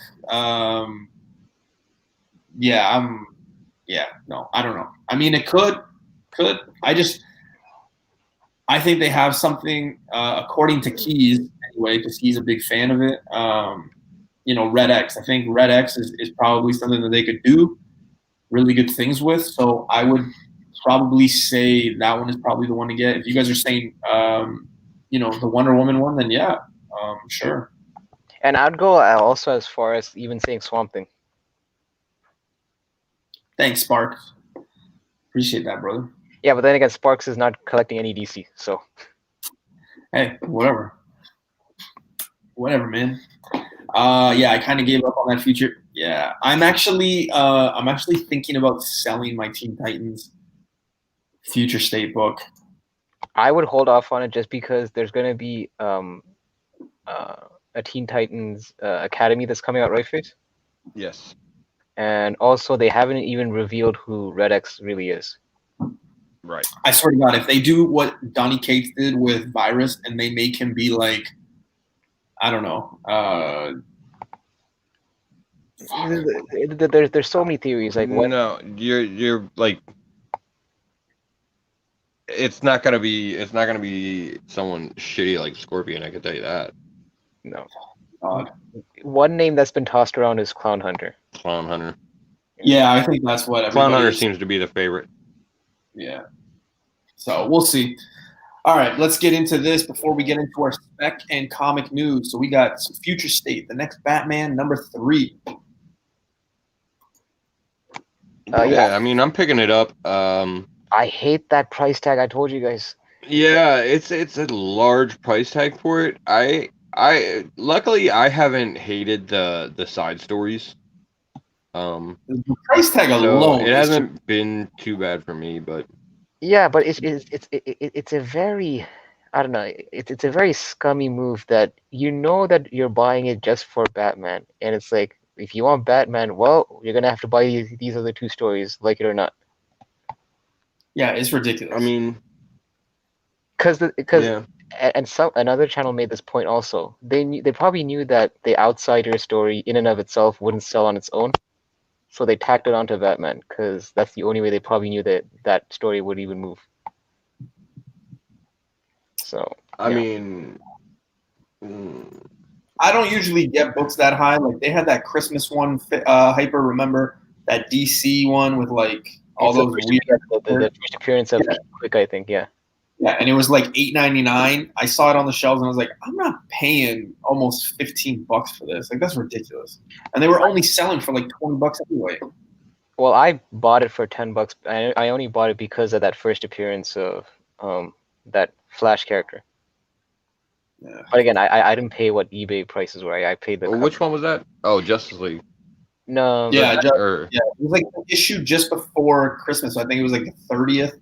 the the Mary multiverse. That Mary. Yeah. oh yeah. Yeah. All right, so we got Future State Wonder Woman. Speaking of Wonder Woman, Lasso. Okay, hold on. Before we continue, What's up? What's up? Be the careful. app says for High Republic 2, first team app of Neil in. Listen, Newbie, newbie, do you mind if I just address this? absolutely. Yep. So just be careful with the app. I would definitely tell the chat just to kind of do your research because I don't want to get too much into it, but I've already had to DM the owner of the app twice in the past month for corrections that had to be made on the app. So that's just. I knew it was you because the credit was given. Sorry, say that again. I knew it was you that messaged him because he gave you credit. Yes, the credit. But yeah, the fact that and I'm sure there's others that probably had to point out mistakes as well, but the fact that I had to point out 2 mistakes, I'm just telling you guys, just be careful the info that you see on the app. It's not in stone, guys, and Hyper brings up a good point too. And in the chat, you guys know, Pacino's saying, yeah, the app has been incorrect lately. Just remember, if you guys are going word by word and thinking that those words are law, they're in stone, they never apologize for saying, oh, my bad. Hey, we got it wrong. They don't do that, so just keep it in mind. So the thing is, like, if you, I don't know if you would remember this or not, but if you looked at Spawn from like issues like 311 to whatever issue, I think it was 314. Yeah. They kept saying, on the solicitations for it that they had on their first appearance of Red Meat.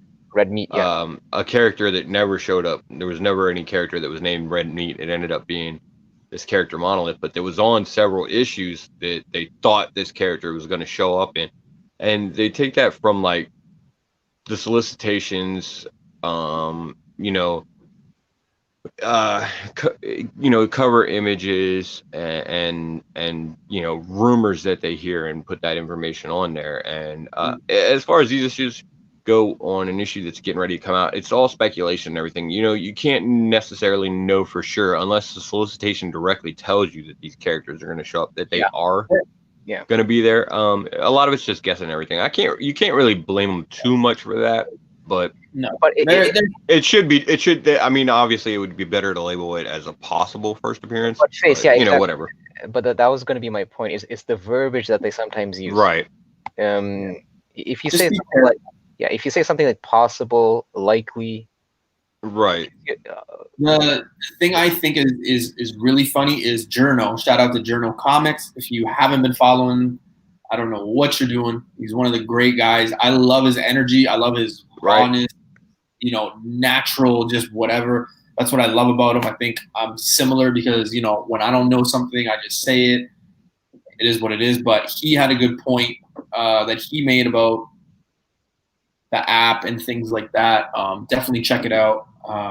But yeah, just double check. Make sure you guys do your own research. Don't just go buy certain things. Journo pointed out that like on some of the information boxes that app had, it wasn't necessarily credit, but it was just like blank comics speculated that this is this, and it's like Journo was like, who the hell? I mean, he used a better word. I'm just keeping it PG, but he's like, who the hell is he?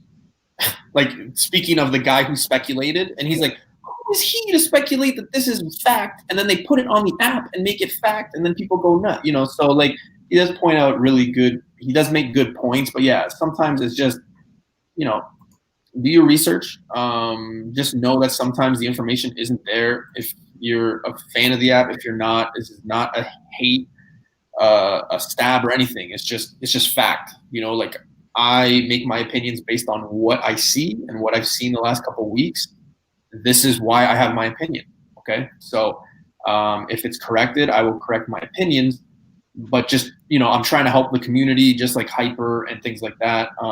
Me and Face know that Hyper had to contact that and do that, right? So just keep that in mind. And Pacino, we weren't trying to throw shit at you. It's just that when you brought up, like we just thought of, you just reminded us of that. So yeah. So, yeah, but in regards to that specifically with those issues of Star Wars and everything like that, those solicitations very well could be correct. So, I mean, because it is likely that we are going to see, the antagonist show up in those issues pretty soon. So, yeah, I mean, if it's coming, like you said, if it's coming straight from a solicitation, unless the publisher themselves made a mistake, I tend to exactly cite on that. So listen, so Jorge X just sent me a picture. He told me to put it up on what's going on here. So yeah, so he told me to bring this up right here. Oh, Power Pack actually mentioned this on their show. So, first appearance of Freak, a mutant ally of Carnage, 2019 deadline reports Trink confirmed to appear in Venom sequel. I think it's that third point that is the sticking point that UniX is referring to. So 125% copies sold versus previous week after being featured in the $10 key issue feature on Key Collector. It's almost like it's like a pat on the back. It's like, but he doesn't give credit. That's what I love about it. Like he doesn't give anybody else credit, but he'll do. But he's basically saying that it's because of us that this copy, like this amount of copies moved. But it's almost like, why would you admit that? My mother told me. I mean, it seems more like a sales point than anything. Yeah. Yeah, my mother once told me, she goes, Joel, don't listen to that. Whatever makes them sleep better at night, let them. And that's how I've gone about my life. If it makes them sleep better at night with that, hey, kudos to him. Again, my opinion is based on what I see, what things I see with my eyes and I experienced lately. Lately being the last 3 to 4 months, I've seen things I'm not a fan of. So my opinion on that is that, and that's where I'll leave it. But yeah, just what we're trying to put out there is, just because it's there doesn't mean it's fact. Just remember what happened with Death Metal 7. I'll leave it at that. What happened with TMNT 113? Just remember what happened with Teen Titans Future State #1. Yeah, and that too. So just keep that in mind. Moving on to Swamp Thing. Manny, what is going on, man? One of my favorite people in the comic community. The percent thing annoys me. I'm done. I'm dumb. What does 125 mean? Like, I know it means percentage, so But what does that I look? think this means so I think what you're trying to say is sorry, Face, you want to take this? Well, okay. The thing is, if they sold 4 books the week before, then in order to hit 125%, they have to sell 5 books this week. So it's not really a good indicator using percentages like that because it doesn't actually tell you. There's no baseline for it. You know what I mean? Like it says that they sold this much more than the week before, but if the week before they didn't really fucking sell anything, what's it matter? You know what I mean? Like if they sold 4 books last week and now they sold 5 books, well, okay, big deal. That's actually the point that Sparks just made right now. Right, and I mean, you know, that's why they use the percentages, because 125% sounds better than, you know, they sold 1 more book. So it's a sales point more than anything. It sounds like a sales point. It's a selling technique is exactly what it is. Yeah, Manny's putting some books out there. Pacino, just do your research, guys. That's all it is. It's not a stab at anybody. It's not shade at anybody.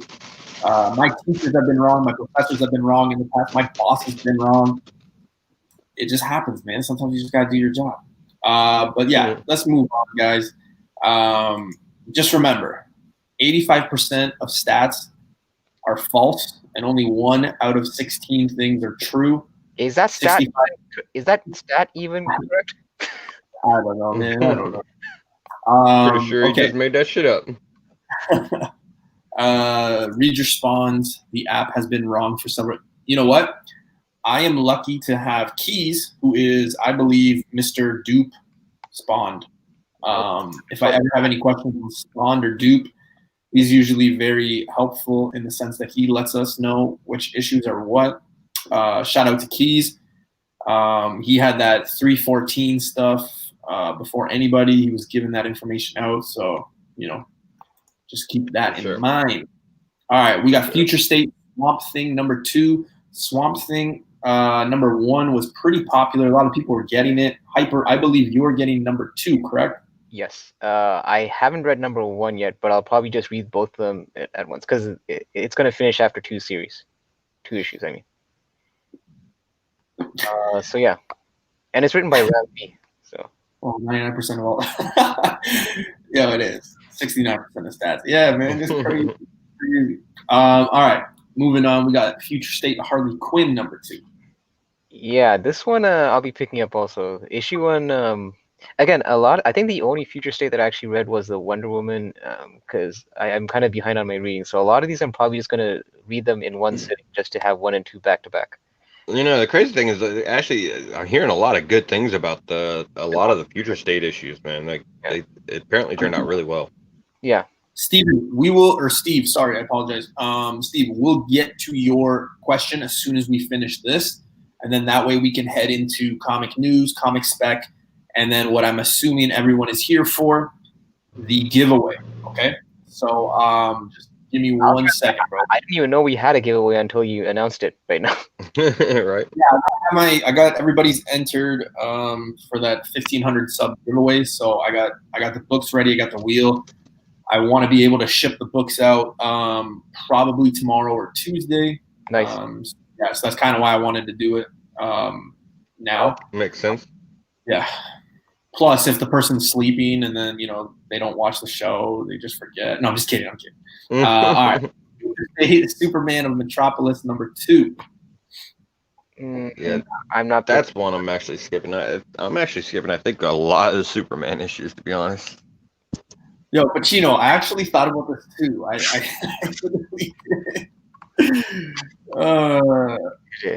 tit for tat. No. Calling it rigged. Yeah. Yo, when I won, I was like, wait, what? I was nervous when you won because, oh my gosh, I hope people don't think I rigged this. Yeah. If, like, I know my sister left a comment, and I was like, oh, she's like, what? I was like, oh, if you win, like, people probably think like it's whatever, and I'm like, no. That's why I'm letting you guys pick a number, and whatever number is closest, we'll shuffle and we'll do it so everybody has a fair chance.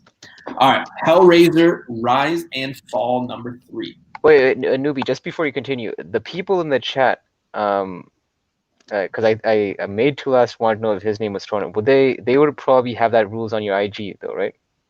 Yeah, my rules were on IG.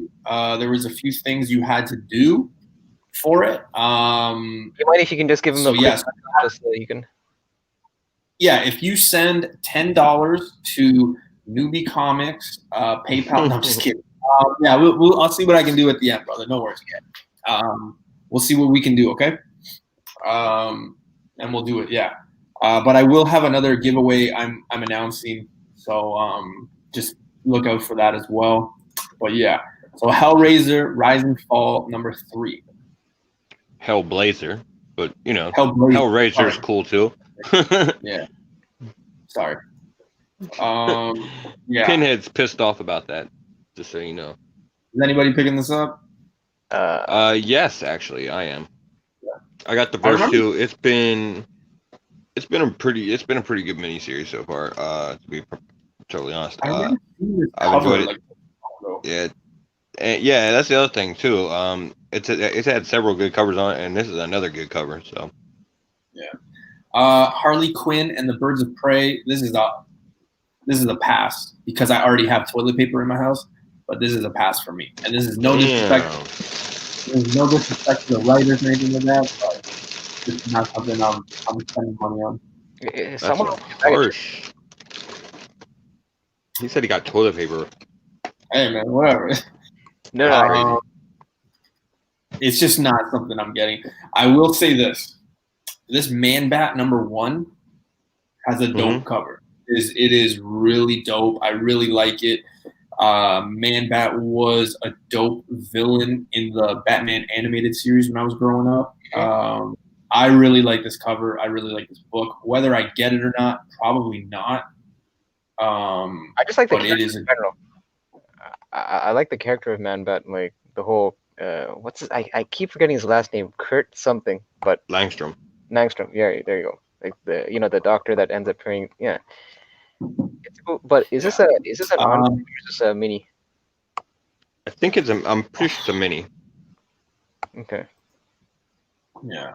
And then finally, the Dreaming Walking Hours number 7. There is Waking Hours. Waking Hours. Dreaming. What did I say? The Walking Hours. Walking Hours. I mean, for me, my just all fucked up tonight. The thing is, for me, my walking hours are before 8 p.m. Just letting you know. The Dreaming Waking Hours number 7. There's been some news about the Sandman having a show on Netflix. I was going to talk about the news, but yeah. So there are some issues in this run that do have some first app appearances and things like that you might have wanted to pick up. But that's for another day. I will say I think I stopped picking this series up after issue 3. I think I have 1, 2, 3. Like you read them, or you just? No, I have them. I haven't read them. Okay. Yeah. I'm gonna be honest. You got more issues than I do. Really? I thought you actually would have been the one picking this up. No, I got that first appearance of Ruin, and that's the only issue of this series that I've gotten so far, to be honest. Okay. I got that one. Yeah. That was a slept-on book. A lot of it's low print run. Yeah. And it's actually funny now because he could become a somewhat important character if he shows up in the Netflix series. And Pacino, don't ruin it for me. I'll figure that out myself. I don't want to. No spoilers. Okay. So we're gonna go into our comic news. I just have to step out. So I'll let you guys handle the comic news. So just give me 1 second. I'll be right back. But yeah, just continue on with comic news. We're gonna head into comic spec. We've got 2 PowerPoints. We've got FaceTime doing 4 books. I've got 4 books, and then we're gonna do the giveaway. So stay tuned for that. We're just gonna do the comic news. So gentlemen, you guys got comic news. I'll be 1 second. Okay, sure. All right, so Face. Go ahead. One of the things that right off the bat that I've that's been I think this is pretty much confirmed, right? That HBO Max will be doing a Punchline series, miniseries, or a series. Is it? I'm actually not sure if it's confirmed. I know that there's been rumors flying around about it today, especially that they are looking into something on HBO Max as far as a Punchline series. I'll be honest, I did not think anything really involved with Punchline would be coming that soon. I mean, again, I'm gonna have to do more research on this, but if this is actually the case, that I'm shocked just because I still feel like we haven't fleshed out the character. Yeah, it's a lot sooner than I would have thought that there would be anything, but I mean, I don't know. Maybe in a way that's a good sign too, because it seems like they're all in on this character, and maybe that you could take that to mean further that maybe they're all in on James Tynion writing Batman for the foreseeable future, and they're willing to just roll with whatever he's doing in that series right now, I guess. Well, okay, here's the thing though. In terms of the actual comics itself, as far as I know, with the whole Frontier lineup that's coming out, there is a Joker series that's coming out with that's written by James Tynion. Is Punchline Right. going to be incorporated in that series? Because I haven't heard any solicitations for anything Punchline related. I'm pretty certain that Punchline is going to be in that series. Okay. Yeah. I'm not sure how much that the series is going to focus on her, but I have no doubt that she'll probably show up in there. The HBO Max Sorry. thing? Are you guys talking about the HBO Punchline thing? Yeah. Yes. Yeah. Because I'm going to say one thing. I don't know if you've touched on it. I think it's way too soon. Way too soon. That's actually what I was telling Face. That I was. Yeah. I thought that. But see, the thing is that chat is saying that it looks like it's more of a. It's not so much a confirmation. It's more of a rumor. Yeah, I think it's mostly rumor. I think, and you guys have heard me talk about this. I think if you are DC, the only thing you've scored on, okay. Again, guys, this is my opinion. Please don't. I mean, God, for God's sakes, I like Iron Man. Okay, it's like one of the weakest runs ever. Here's what I'm gonna say. I think since Christian Bale's Batman, the only thing that's been a success for them has been Harley Quinn. They've milked the cow with her. They've done everything they can. They need to move on to Poison Ivy. They need to move on to Mr. Freeze and take advantage of those two iconic villains. That should take about 5 to 8 years. After that is when you bring in Punchline. I don't think you bring in Punchline a year later after we've just known about it. I think that's just kind of showing the white flag, being like, okay, yeah, you know what, we're just doing this because this is our last hope. I think they're showing all their, their cards basically. Well, here's the thing about Harley Quinn though, because I know you mentioned that she's kind of been played out, but the problem with Harley Quinn lately in the media is that they've been leaning more towards that goofy Suicide Squad-esque Harley Quinn with the rollerblades and the baseball bat. They haven't really focused on the former psychiatrist turned Harley Quinn character. Yeah. Like we saw that DC Black Label miniseries that was called Harleen. That was actually, a good series. I kind of wish either in movie or TV series that they would focus on that serious side of Harley Quinn, where the transformation from, psychologist turned into, unstable nut job. Yeah. Harley needs competition? Absolutely. I think right now, guys, I think the best thing to do is, especially if you're DC, like me personally, I'm not obviously the biggest DC fan. There's other things I would probably put my money into, but if there was one property that DC has that I would probably invest in, it is that Hellrisen #3. I agree. I 100% agree. Yeah. I think you should, but I think it's a long-term play here. I don't think it's happening anytime soon. You know what? And I'm gonna make a bold prediction. I would not be surprised if it hits the same numbers as Batman Adventures #12 in the long run. At some point, eventually. Yeah, the first appearance of Harley Quinn. Just because of just because of all that it has going for it. The fact that, see, here's the thing. If Punchline was introduced in the Batman on sorry? No, that's true. But the thing is, they still acknowledge Hellrisen 3 as her first appearance on CGC label. Here's the thing though. Had Punchline been introduced in the ongoing Batman series, where there's a lot more volume out there. I don't think the prices would be seeing what they are like because it's Hell Arisen 3, and people weren't pulling Hell Arisen unless you're following the whole infected storyline, you know. Right. Made to last the same. Do you think Batman 92 will be regarded as your first full? No. Hell Risen 3. Do not buy Batman 89. It is Hell Risen 3. That is the one. I wouldn't say don't buy. I would say that pick up Batman 89 as because that's kind of like a cameo, but you don't even see her full image. You kind of see parts of her in Batman 89. Yeah. I could see people having that debate, but I think Hell Arisen 3 is the book to get. And the market clearly favors Hell Arisen 3 versus even though Batman 89 still has value, it's still a $50 book raw. Hell Arisen 3 on I think a 9.8 currently is about $350 to $400.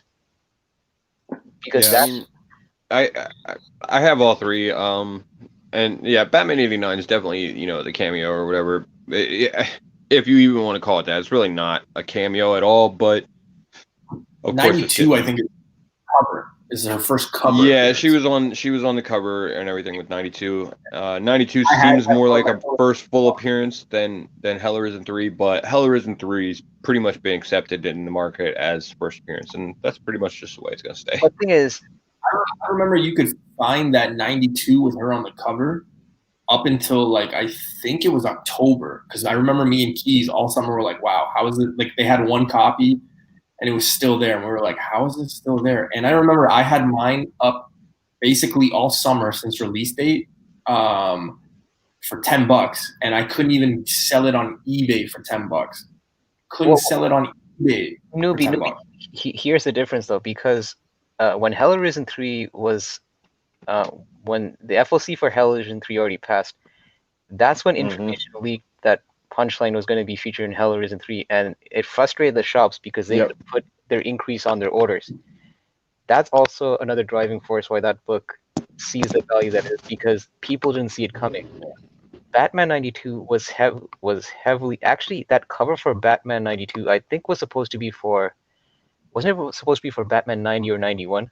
It was actually supposed to be for 94. I think it was for like a later issue, and then they actually moved it up. Yeah, so Batman 92 actually got a lot more press, so a lot more shops were able to put their orders in to get those copies, whereas Hell Arisen 3, it took everyone by surprise, including shop owners. So basically, I only got my copy of Hell Arisen 3 because I was already pulling Hell Arisen on my pull list, so I was fortunate enough that it just happened to be in my bin. But had I been one of the guys that didn't know about it, I would have had to probably pay aftermarket prices for it. Yeah. So. I was really lucky to have that on my pull list at the time. Also, we got to give a shout out to Joe Comics. I think before we go on, we did have that question from Steve. He wanted to know previews or my comic shop. Steve, if you're still in here, I would love to get your question back up. Sorry, brother, I can't remember it fully, but he was talking about getting books. He was talking about, I believe his question about what some good sources of information for pre-FOC stuff. Pre-orders. Yeah, and he said previews. Well, the best information that you can get for pre-FOC stuff is, looking at your previews, or I use a website called Legal Comic Geeks that I can look pretty far out and read solicitations. Also, there's a lot of pretty good pre-FOC shows out there. Sparks in our chat actually has a really good FOC show. So, if you haven't checked that out, you can check out his show. He does a good FOC show, and I'm sure there's other ones out there to check out too. Sparks gets really into it. He's very knowledgeable. So for sure. I'm learning. There is one thing I forgot to mention because it was brought up in the chat before. That Batman 92, there is a 1 in 25 purple variant. That also you might want to be on the lookout for. Yeah, that one for sure. All right, so sticking with comic news, is there any other comic news you gentlemen want to talk about? I mean, we already mentioned about the Sandman HBO Max series is coming out, so Yep. Finally, I'm pretty so excited. I'm pretty everybody- excited about that. I think they made some good casting choices for it. It looks like it's going to be a pretty interesting series. Yeah, it looks I'm really good. really excited to see Gwendolyn Christie as Lucifer. Yeah. So that's What's definitely going going to on, be man? interesting. What's up? Well, dude, his Spine Tick show went on till 6 a.m. yesterday. Holy shit! They started You know at what's crazy? Damn, I missed it. I had like crazy, like I work in the health field, I work with mental health and autism and things like that. So I had to work like a double. I got home super late and I was like, oh, I want to go show some support. I want to show some love. I got into bed and I'm like, oh, come on, noob. You can still do this. Just go watch. And I didn't, and I felt bad. But if you guys are saying it went on to six in the morning. Here's the funny thing, because like I was in the chat, right? And I wasn't planning on hopping on. And then Sid sends me a link at 4 a.m.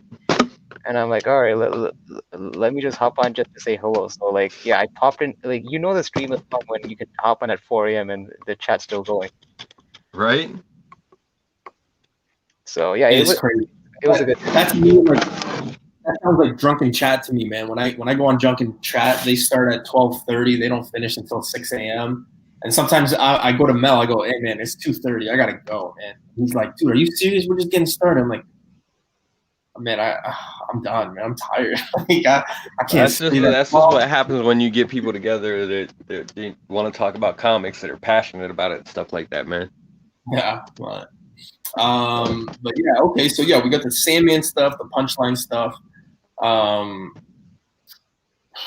What else do we got for news wise? I think the WandaVision stuff, I just don't want to ruin it. Yeah, the WandaVision stuff I've mostly been trying to stay away from because it's still an ongoing series and everything like that. Yeah. So don't want to spoil anything too much. I will say this. I'm not going to spoil anything. I will say this. Things seem to be coming together a bit now that I'm seeing more episodes. Yeah, it's funny because I remember there's a whole lot of people when episode 1 and 2 came out, and even episode 3 came out. Oh, I don't like this shit. And then episode 4 comes out, and then all of a sudden, the story changes. Now I will say, and I've gone back and looked at it when we talked about it. I've gone back and looked. I said, yes, I did not like episode 1 and 2, but I did say it will get better, obviously. Episode 3 wasn't the greatest, but at the end it did grab your attention. So I think, people knew episode 4 was going to be, we were going to get something really good. The only thing that I will say, I will not ruin it for anybody. Two things. One, if you don't know already, there is a video leaked out. It happened a few days ago. I think it happened on Saturday. It might have even happened Friday night. Somebody posted the leak to the next episode. So you do hear or you do see a lot of things. I kind of watched it and I feel I'm stupid for it. I stopped myself halfway. Don't watch it. Just watch the episode. It does get better. 2, I personally think, and this is not comic news at all, I just think, this is my opinion, I really think that there's going to be a lot of mutants. Scrap that from your memory. Dr. Lewis, I said this last night on a few shows and a few chats that I was on. Do not sleep on Dr. Lewis's presence on this show. It's just my opinion. Marvel doesn't put and bring people in for no reason. They always plant seeds. They always have this. For those of you who may not know who Dr. Lewis is, it's that girl. She is the scientist that was in Thor. What is her relevance? Well, I mean, she could also connect mutants. She could connect cosmic stuff to all this. So there's a lot of things in play here. Just keep that in mind. I don't think it's a shock that she's there. Oh, you're talking about. Oh, okay. I was like, who the hell is Dr. Lewis? Yeah, You're I talking really, about fucking Darcy. yeah, I really think people need to just start looking at that because they wouldn't just bring her in after like when was the last movie she was in? Thor 1, Thor 2? I don't even. Well, I don't think she was in they Ragnarok. brought her in because she's a fan favorite character. I mean, that's one of the big I'm just reasons. saying, yo, I love her. I love her, man. Just sexy girl. I'm just saying, don't undermine her role. It could connect other things. She has the connection to Jane Foster, Thor, all that stuff, the cosmic stuff, Loki. It could be something. That's all I'm saying. You know. Well, yeah, she is going to be one Yeah. of the connecting factors that yeah ties everything together with the link between Shield and Sword and everything like that. I think so. Yeah. Speaking of, before we get into the comic spec and the giveaway, Universe X brought this to my attention. What do you guys think the Mr. Negative coming to Spider-Man movie? So there has been some images of that feat. I can't remember what the acronym stands for. Feast. But all I know is that's the place that Aunt May works. Like Yeah, and that's the Mr. Negative. So everybody's kind of going off the rails, thinking, okay, Mr. Negative is going to be the main villain. What are your thoughts on this? Because sometimes, like it's, and I think Hyper mentioned this or Keys, but they said, in previous movies they've also thrown in Oscorp in the background, and we haven't seen anything big like that, right? So sometimes they do throw stuff in the background, but it's also just to fool you. That was me. First of all. Oh, was it? God damn it. I get no love. But yeah. No, I mean that's one of the things that they've done in these movies in the past. You've seen Oscorp show up on signs and everything like that. You've seen Alchemax, you've seen Roxxon show up on signs and everything. They do tend to throw in these corporations as Easter eggs and whatnot. Yeah, they tend to do that, yeah. Yeah, now Mr. Leak, Mr. Negative could still be the main villain or a villain of Spider-Man 3, but it could just be a complete Easter egg too. I usually wait until I hear like a casting or something like that. And you know what? I was beat to the punch, but this is exactly where my thought process was going. Right here. Yeah, you kind of there's been a lot of bait and switches that have happened in Marvel movies. Not a lot, but I mean, we have seen it in the past where we think it's one thing and then it ends up being something else. I mean, your beloved Iron Man franchise has that character, Mandarin. Yeah, I think too that Marvel kind of knows, like, I think Marvel knows that we all watch the shows now, especially in the comfort of our own homes, and we're pausing everything, like every 2 seconds. Like Keys, for example, he's like, man, it took me like 40 minutes to watch the first episode, right? Like, we know so many people saying that because we're pausing, we're watching, like these episodes come out, and I've not make fun of them, but it's crazy to me how after like, an episode of WandaVision, there's like a video an hour later, and it's like 650 Easter eggs you missed on this episode. And I'm like, how did I miss 650 Easter eggs? Yeah. And that's the thing. Some of them, like novice would probably pick it up, and then there's other Easter eggs that it's almost like you kind of have to be really deep into that comic lore to pick up on. So it kind of, I appreciate that because it kind of hits different levels of fandom. But yeah, there apparently is a ton of Easter eggs on the episodes. But the thing about Hydra Man is not Hydra Man. I was thinking about Joey Does Comics point. Mr. Negative. He's been getting a lot of play lately. We know that he's going to be coming in the future story arc of ASM Nick Spencer's run, and he was also like one of the central villains in the PlayStation game that the PS4 game that came out like 2 years ago, year and a half ago. It just seems like, I mean, generally when companies don't put that much into a character unless there's a future behind them. So could we see him in the MCU? Possibly, but it just, I don't know. I kind of look at where there's smoke, there's fire kind of thing.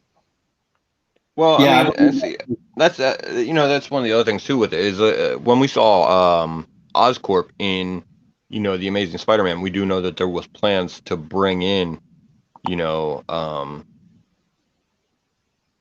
Harry Osborn and everything in the second movie, which they did. Mhm. So, you know, it definitely could be it could be something like that too, where it's just an Easter egg right now, but they do have future plans with him too. So Well, it's hard to say what it is until they do an actual casting or whatever. It's hard to say. See, and that's the thing. That's the tease. That's the mind fuck. I call it the mind Mhm. fuck.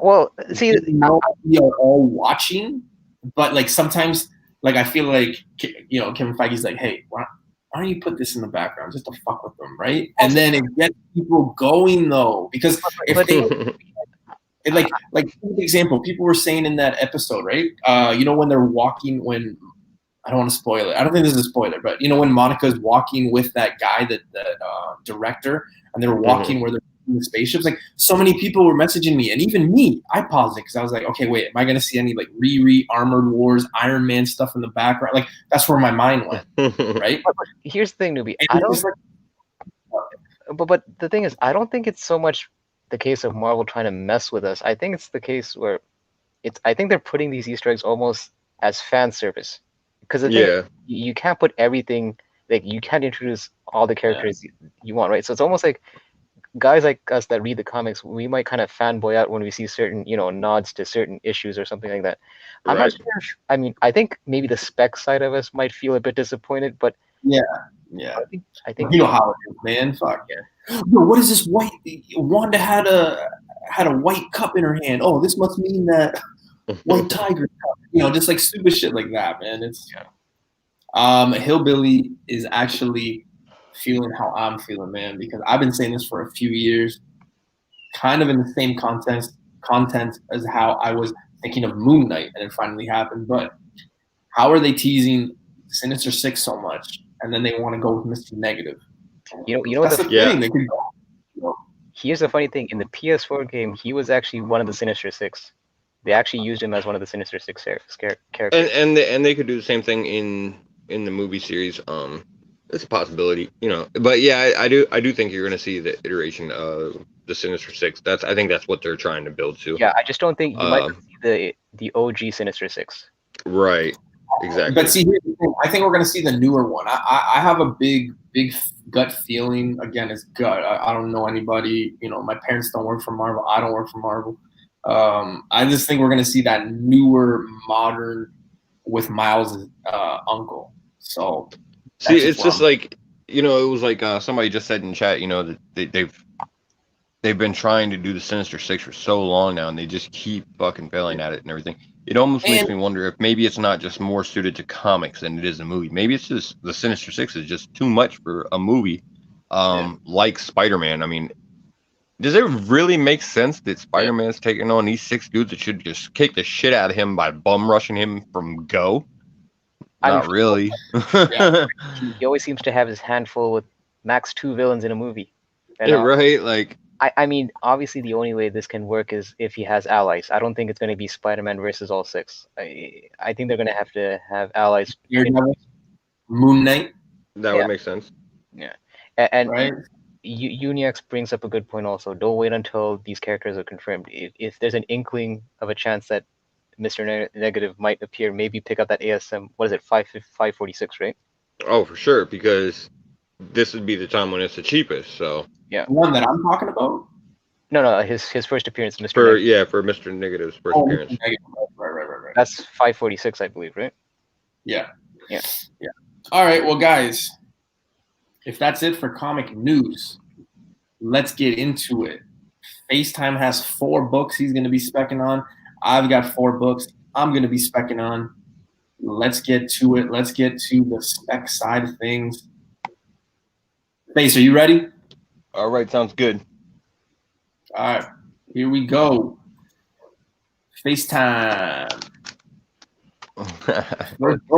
All right, so this week I went and did something a little different. I actually was just looking for some books with some I guess some of my favorite and some fan favorite artists. They're like their first cover art basically.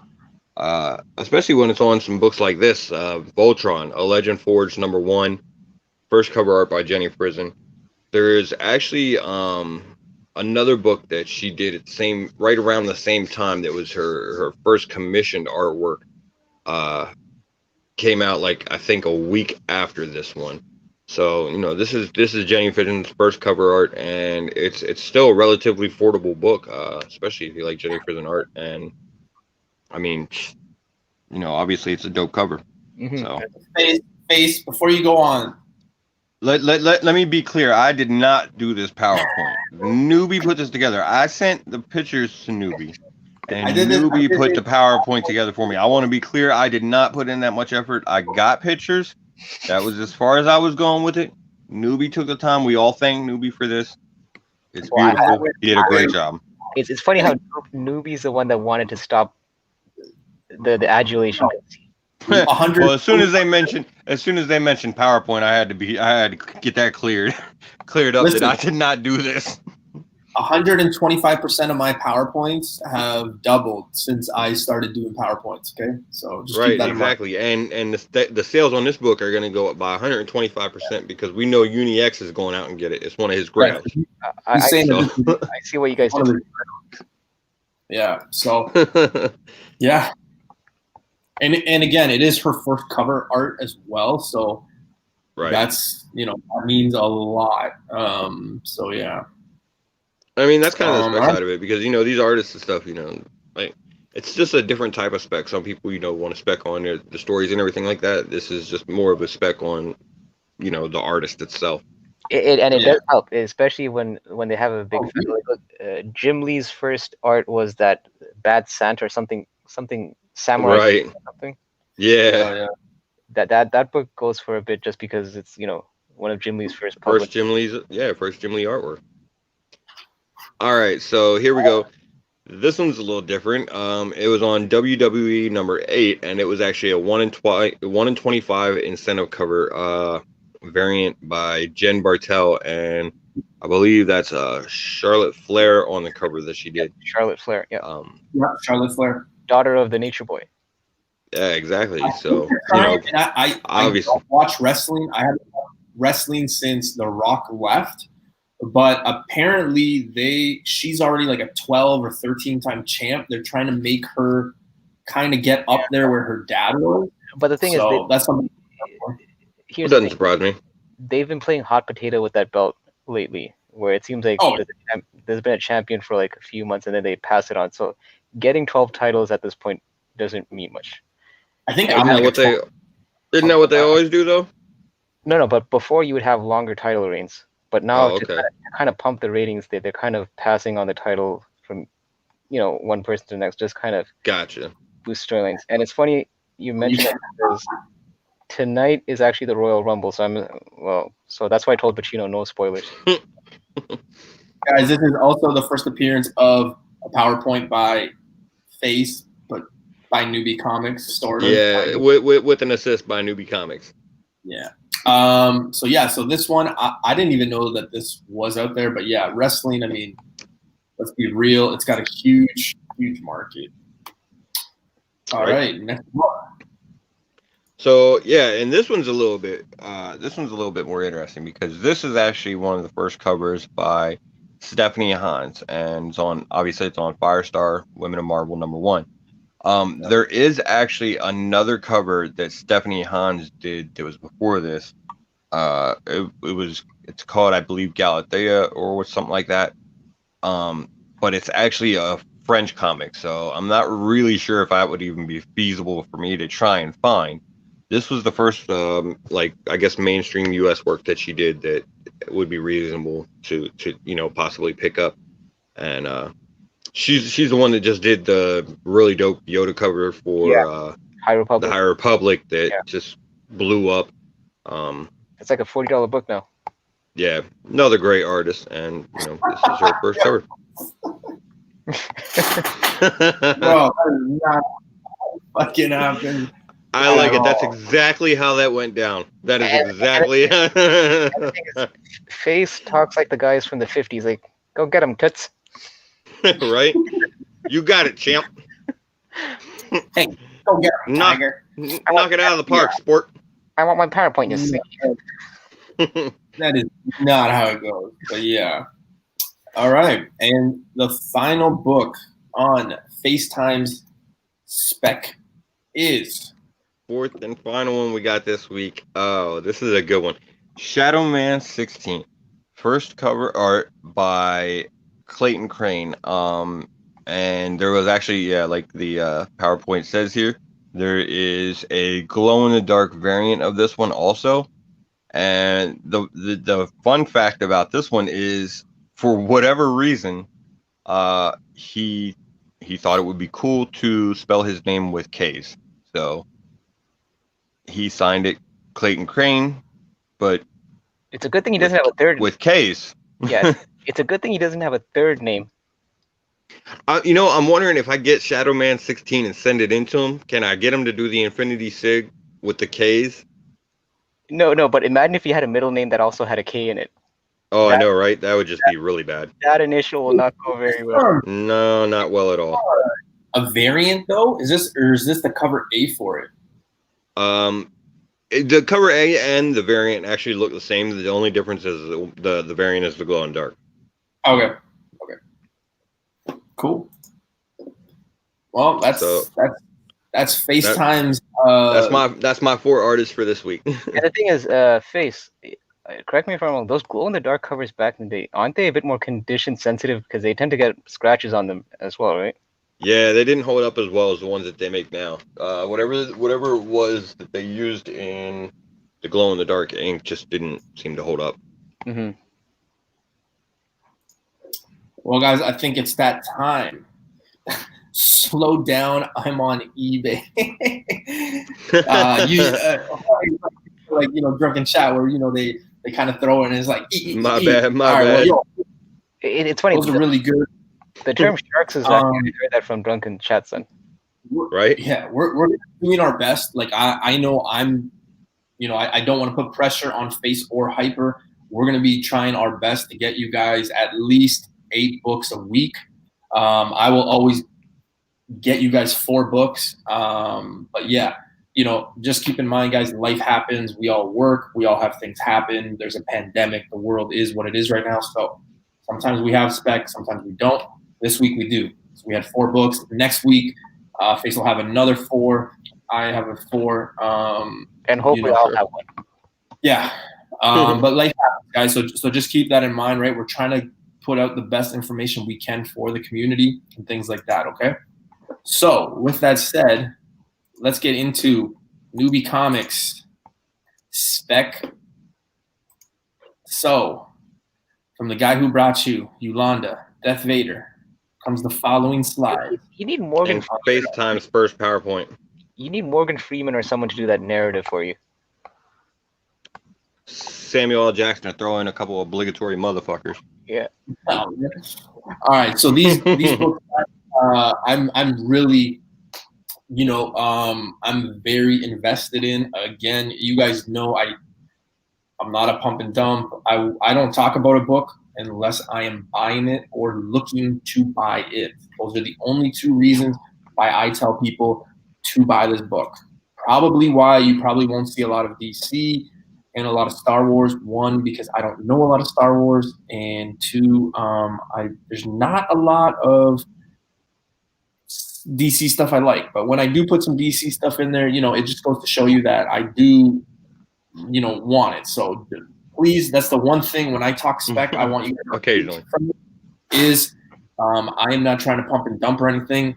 The books I'm talking about, I'm hunting or I'm buying or they're in parcel and they're on their way to my house. Okay, so let's get started. First book on the list, Avengers Arena #1. Sticking with that horror theme and things like that. Read it and weep, ladies and gentlemen. Look at all those first appearances. And look at all those names. Yeah, that's a huge list.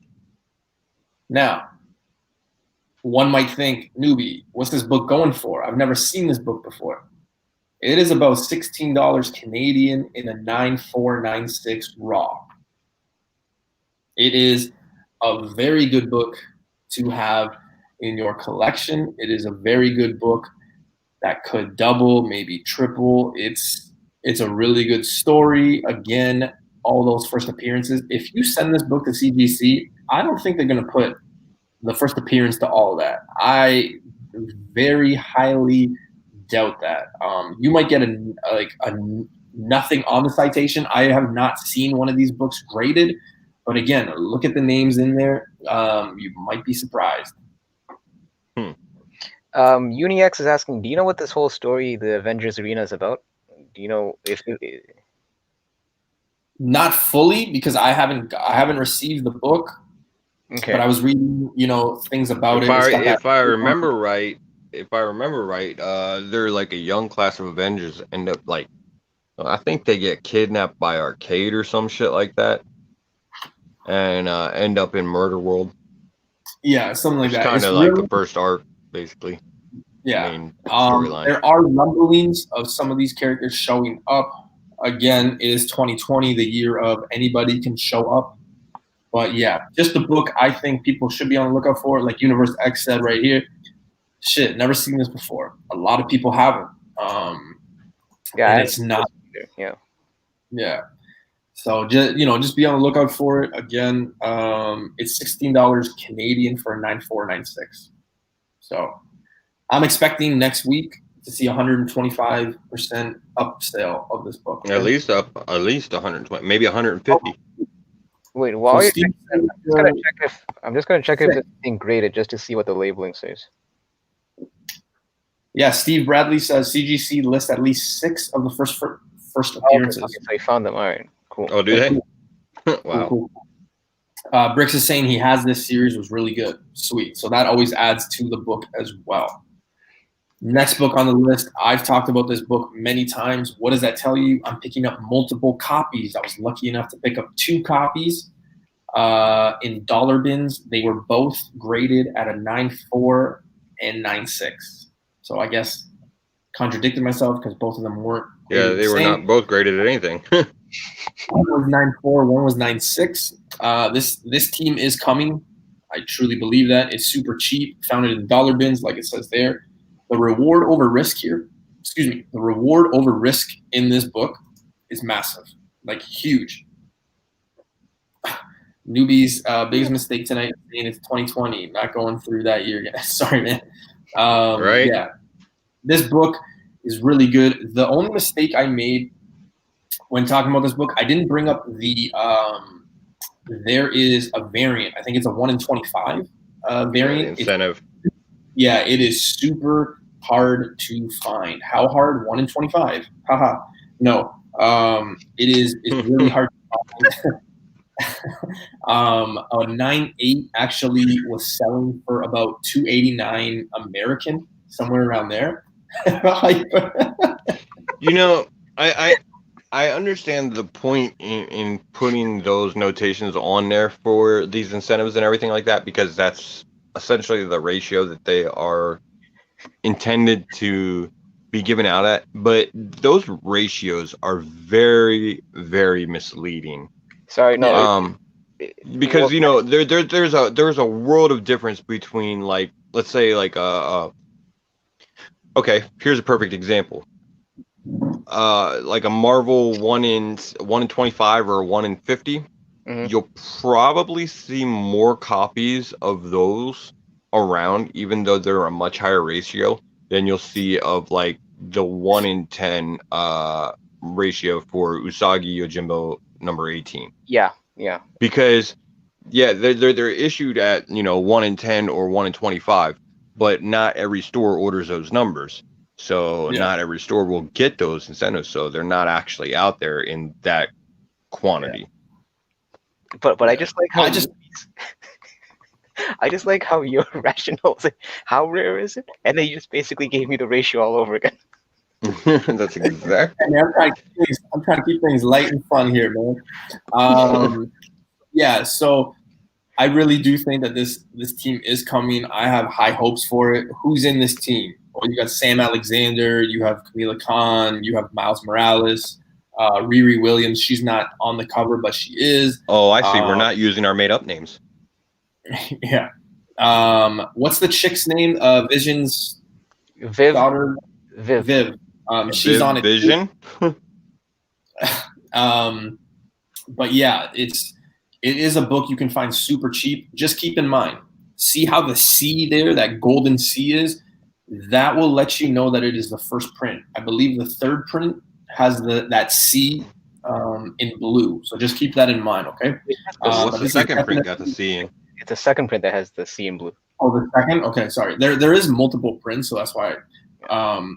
Just keep that in mind. Again, the reward over risk on this book is massive. So just keep that in mind. And I'm proof. I'm proof of this book being out there because I found 2 copies in the dollar bin. So I saw some myself also. Pardon me? Nice. I saw copies of this myself. Yeah. So the second print is yeah. So it's out there, guys. So third book on Newbie's Spec List is Fantastic Four number 272. We got a few first appearances here. Absolutely. There's also an unnamed Richard's child who was seen in the panel. Let's get to the important points here. Nathaniel Richards, Reed Richards' father. Reed Richards' father is a time traveler, things like that. That is important to keep in mind. I have talked about this book a few times early on in my YouTube journey. I've talked about this book to a few people. Again, it's a book that a lot of people just laugh at you. They're like, no, come on, man. What are you talking about? You guys do the math. You guys do your searches for this book. I think this is going to be a book that later on people are going to laugh or, cry, not laugh. They're going to regret not getting this book, right? I mean, I've looked for this book for a long time. It's hard to find very high grade. You're looking at about 6 or 7. 6 or 7 will get you $50 to $80 Canadian. So I don't know what it is American, but it's not. It's about $80. 35, 40, $60. Oh, you said 80? Yeah. Yeah. So it's not super cheap, but it's also affordable in the sense that if you were to able to buy a book, a copy of it, and really me personally, I would think a 7.0, 8.0 is a good place to start for this book. I think it has legs as well. So just keep that in mind. But what you're going for here, guys, is that first appearance of Nathaniel Richards. That is what you are buying here. This is the book I think has some legs for sure. And finally, my last book. I've talked about this book many times.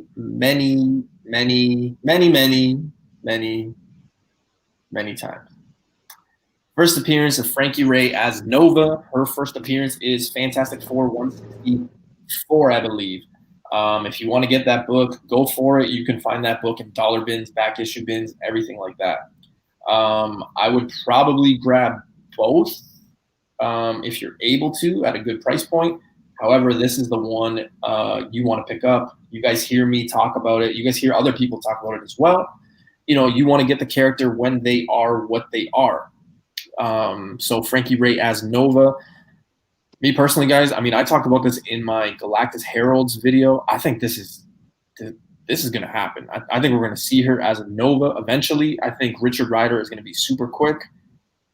I think Sam Alexander is the key to that. And then I see Frankie Ray. CGC right now in Canadian prices, a 9.6 is selling for $180.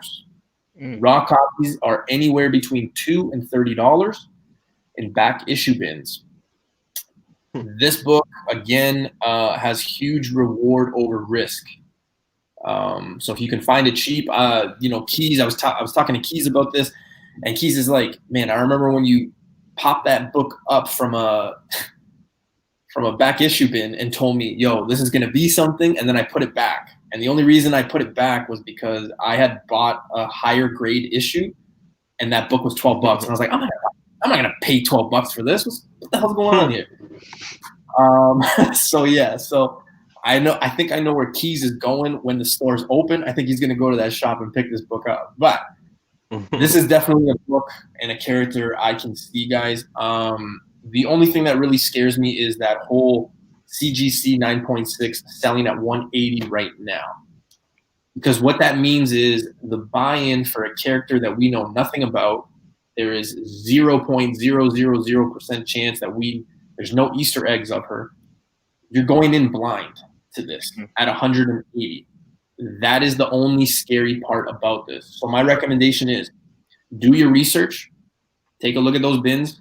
I always say sub everybody, follow everybody on Instagram, things like that for this reason. Some people might have this book for sale, so keep that in mind. But this is it's an early Fantastic Four issue too. So I mean, 244. And also, like, from your points that you're giving on your PowerPoint, if the raw is only going $20 to $30, for raw copies, I would just take the risk and find a clean raw copy and see if you can get it graded. And right. There is newsstand and direct, but I think it's there's no Mark Jewelers for this. But just keep that in mind. I say that like I know everything that's going on with the world, like in our community, everyone's like, oh, is it newsstand? Is it direct? I mean, there are both issues out. But again, that CGC 180 is direct. It's not newsstand. Newbie, do you know what year this issue came out? Like, I think this one is 1989, 90. Okay, no. The reason maybe 86. I can't. Because the reason I'm asking is because depending on what year this falls in, it kind of lets you know if the newsstands or direct is the rare copy. Because anything pre, I think 1988. 84, right? No, 88.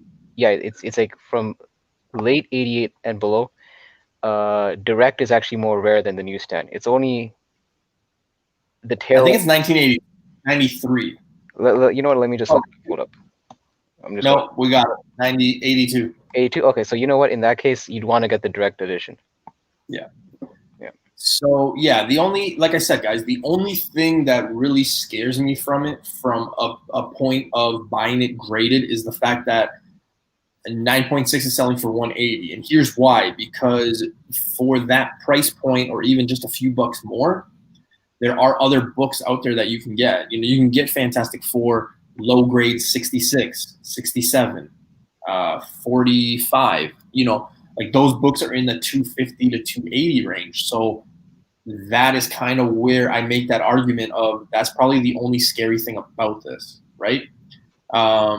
But again, a book that has huge reward if you can find a very high grade in raw. Mm-hmm. So definitely keep that in mind when you guys are searching through bins. You guys know I love talking about Fantastic Four. Now, I will say this. Next week, I know Face's books he's got for Spec because I'm going to be doing PowerPoint again. My Spec for next week, I'll try to do a better job of letting you guys know what we're going to be talking about, but sometimes it changes through the week. But next week, Face already gave you his books for next week? That's right. Man. That's right. I'm ahead, bro. I'm ahead. 25 books he sent, man. Oh, damn. Ahead of the curve. Next week, my Spec will be on Thor. So if you're into Thor, you might want to tune in. I got some books on Thor we're going to be talking about. Hyper might have something. But again, guys, all three of us are working extremely hard, just like everybody. I was supposed to have it set up today, but stuff happened. But I'm going to try to have it during this week and hopefully have it set up for next week. Perfect. Comment back saying, I have a Mark Jeweler of 244. 1982 is the book. Okay, cool. So, yeah, we got the date. I was maybe like 4 years off. Get a high grade one for sure. Get the Canadian variant if one exists. I don't know if there is a Canadian variant for that one. I don't think it's direct, and I think it's just newsstand. But okay, so before we get into the giveaway, I just want to make a few announcements. So one, I have a video dropping tomorrow. I don't know. Well, we'll get into face and hyper in a few seconds. So tomorrow I got a video coming out. We also have a few guests joining us throughout the month. We've got the hottest comics of January.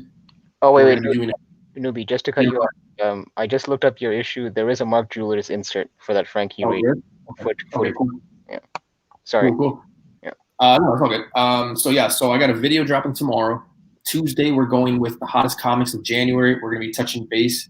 We're going to be touching on, where they were when they were hot, where they are now, if you should still hold, buy, sell, all that things, but only based on that. We've got a Fantastic Four Spec show coming. We've got our Keep, Sell, Buy segment coming. We've got a Which Would You Rather segment coming at the end of the month where we're going to be talking about grails. I'm hoping everybody tunes in for all these, but especially that one. It's a new thing we want to do. We're going to be taking 2 grails and basically being like, why you want to get that one over that one, kind of thing like that. The only night that collect what you want will maybe be on the shelf. But nevertheless, that's what's going to be happening in February. We're still going to be doing this, but just keep in mind we're going to be doing that. He dropped a new video today. It was kind of like one of those funny, weird ones because he's been hanging out with Whack Comics lately. So he did something with them. So tune into that. Check him out. Let's make sure that before the summer hits, before the spring, let's get Keys up to 300 subs. So if you don't know who Keys is, I got the link below. Make sure you guys get him to 300. Let's get the man to 300. Hyper, what do you got coming up, man? Well, what I had that just passed a few days ago was my first ever YouTube live stream where I did my CGC unboxing. Those of you who tuned in, you would have realized how much inexperienced I was in handling the whole YouTube ecosystem. So I mean, it went all the way. It was a beautiful dumpster fire. Yeah, it went all the way to the point where even till the end, I had fun. I watched that on the rewind. That's all that matters. And the thing is, I didn't want to edit it out. I didn't want to cut anything. I figured, let me just leave it as is. Because I watched the part on the rewind where I thought I signed off, and I'm just staring into space. Like a few seconds, and Key's the one that pointed out that I didn't sign off on YouTube. So yeah, that was awesome. Oh yeah, that was hilarious. Actually, there was a troll in the chat that I thought I got rid of, and then apparently he was still lurking because I didn't know about giving out wrenches and all that stuff. Listen, you learn as you go, and I'm hoping that my next stream will be a bit more smoother. But for anyone that has not seen that stream, 49 minutes, 52 seconds, go check it out. Yeah. 49 minutes, 50 seconds. Yeah, definitely. Yeah. FYI, after that, I probably will have to age restrict my stream. I wasn't planning to going in, but stuff happens. Things are set off the cuff. So yeah. Sorry to cut you off. I totally forgot because I saw Sith Lordy. That just reminded me.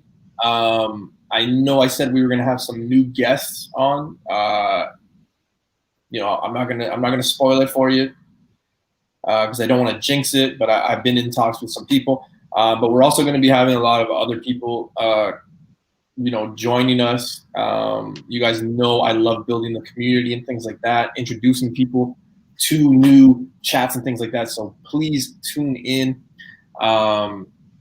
Face, what do you have coming up on your channel, sir?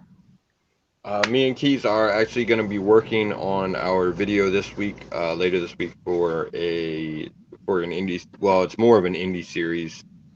Just doing like a general review and discussion on it, called Transmetropolitan. So hopefully we'll get that video done and out by the end of the week. Sweet. All right. Yeah, cool. So guys, this is what I'm going to do right now. I need somebody in the chat that I can message the number. Because I'm going to message you the number. I'm going to ask Face and Hyper. And big shout out to Face, actually. You guys didn't even notice, but he got a new logo. This is the new look that Face is going with. So shout out to him with his new logo. I need somebody I can message on Instagram right now and give the number I want to. The person closest. All right, so Lasso, it's you. Lasso, I'm messaging you, okay? So I'm going to message Lasso. Here's what's going to happen. I'm going to tell Face and Hyper to give me a number between 1 and 10. Whoever is closest to this number that's how many times I'm going to shuffle the wheel, and then we're going to spin it, okay? So there's no way anybody will know about this, okay? So Lasso, I'm messaging you right now. All right. I just want you to confirm in the chat, say okay when you got it, so that way everybody in the chat knows, okay? So, Lasso, I'm going to message you, and the number is sent. So there you go, brother. Oh wait, hold on, newbie. Is it too late for anyone in like is the contest closed like for any new entrants, or is that? It was closed, but I added. Okay, so Lasso's got it. I added made to last and things like that. Okay, just to remind people, okay, you need to be a resident of Canada or US. If you win and you are outside, it's okay. You just need to pay for the shipping. That's it, okay? That will be the only thing. If you're in Canada and US, I got you. No worries. And you know, it's all good. If somebody wins who's outside of Canada or US and they change their mind or they say, yes, I want to buy it, or I want to go through with it or not, then what I'll do is I will spin the wheel again, and that will be the winner, okay? So then that way we know we won't have to do this again, okay? So I've messaged Lasso. Lasso's got the number. Face and Hyper, the closest to my number, that's how many times we're spinning. So between 1 and 10, Hyper, what is your number? 7. Okay. Face? 5. What? 5. 5. The number was 4. So we're going with 5 spins. Lasso, can you just confirm that the number was 4, please? I think Lasso went to bed. What? Come on. He's like, fuck this, I'm out. Come on. All right. So here we go, guys. So again, this is for X-Men 221, Swamp Thing 49, Kitty Pryde Wolverine #1, and a first appearance of Virus. You got a bunch of books there. First appearances. Yeah, so there we go. So number was 4, so there you guys go. All right, so here we go. So we're going to shuffle 1, 2, 3, 4, 5. Good luck to everybody. I just want to say this. I got to 1,500, so thank you for the support. 2,000 giveaway will be massive. I'm telling you right now. You heard it here first. It will be massive. Okay? So just keep that in mind. All right, here we go, guys. Good luck to the winner.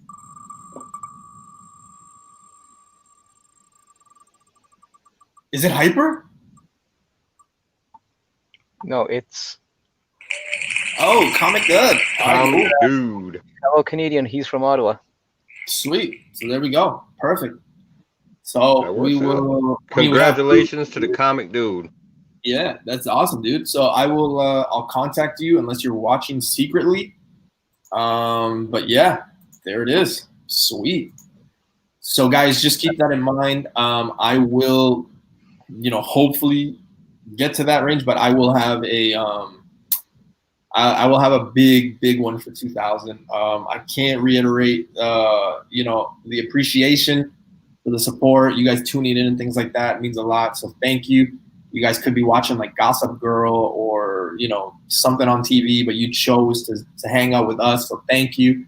Hyper, I saw that look. Of all the shows, that's the one that comes to mind. That's the one that he's missing right now. Right. Are you just basically just retelling us what you're going through in your head? Oh no, man! I don't watch that much TV, man. It's crazy. But yeah, so guys, thank you for joining. Again, just a reminder, right? My video is dropping tomorrow, and then Tuesday we will be back at it. We're gonna see if we can get key issues on, but we're gonna be talking about the hottest January books and things like that. So just keep, stay tuned, bring your popcorn. And as always, I'll leave you with this. Make sure you guys go support everybody. You never know when you're going to need a book.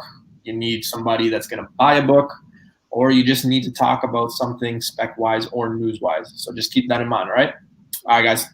Later. Peace. Peace.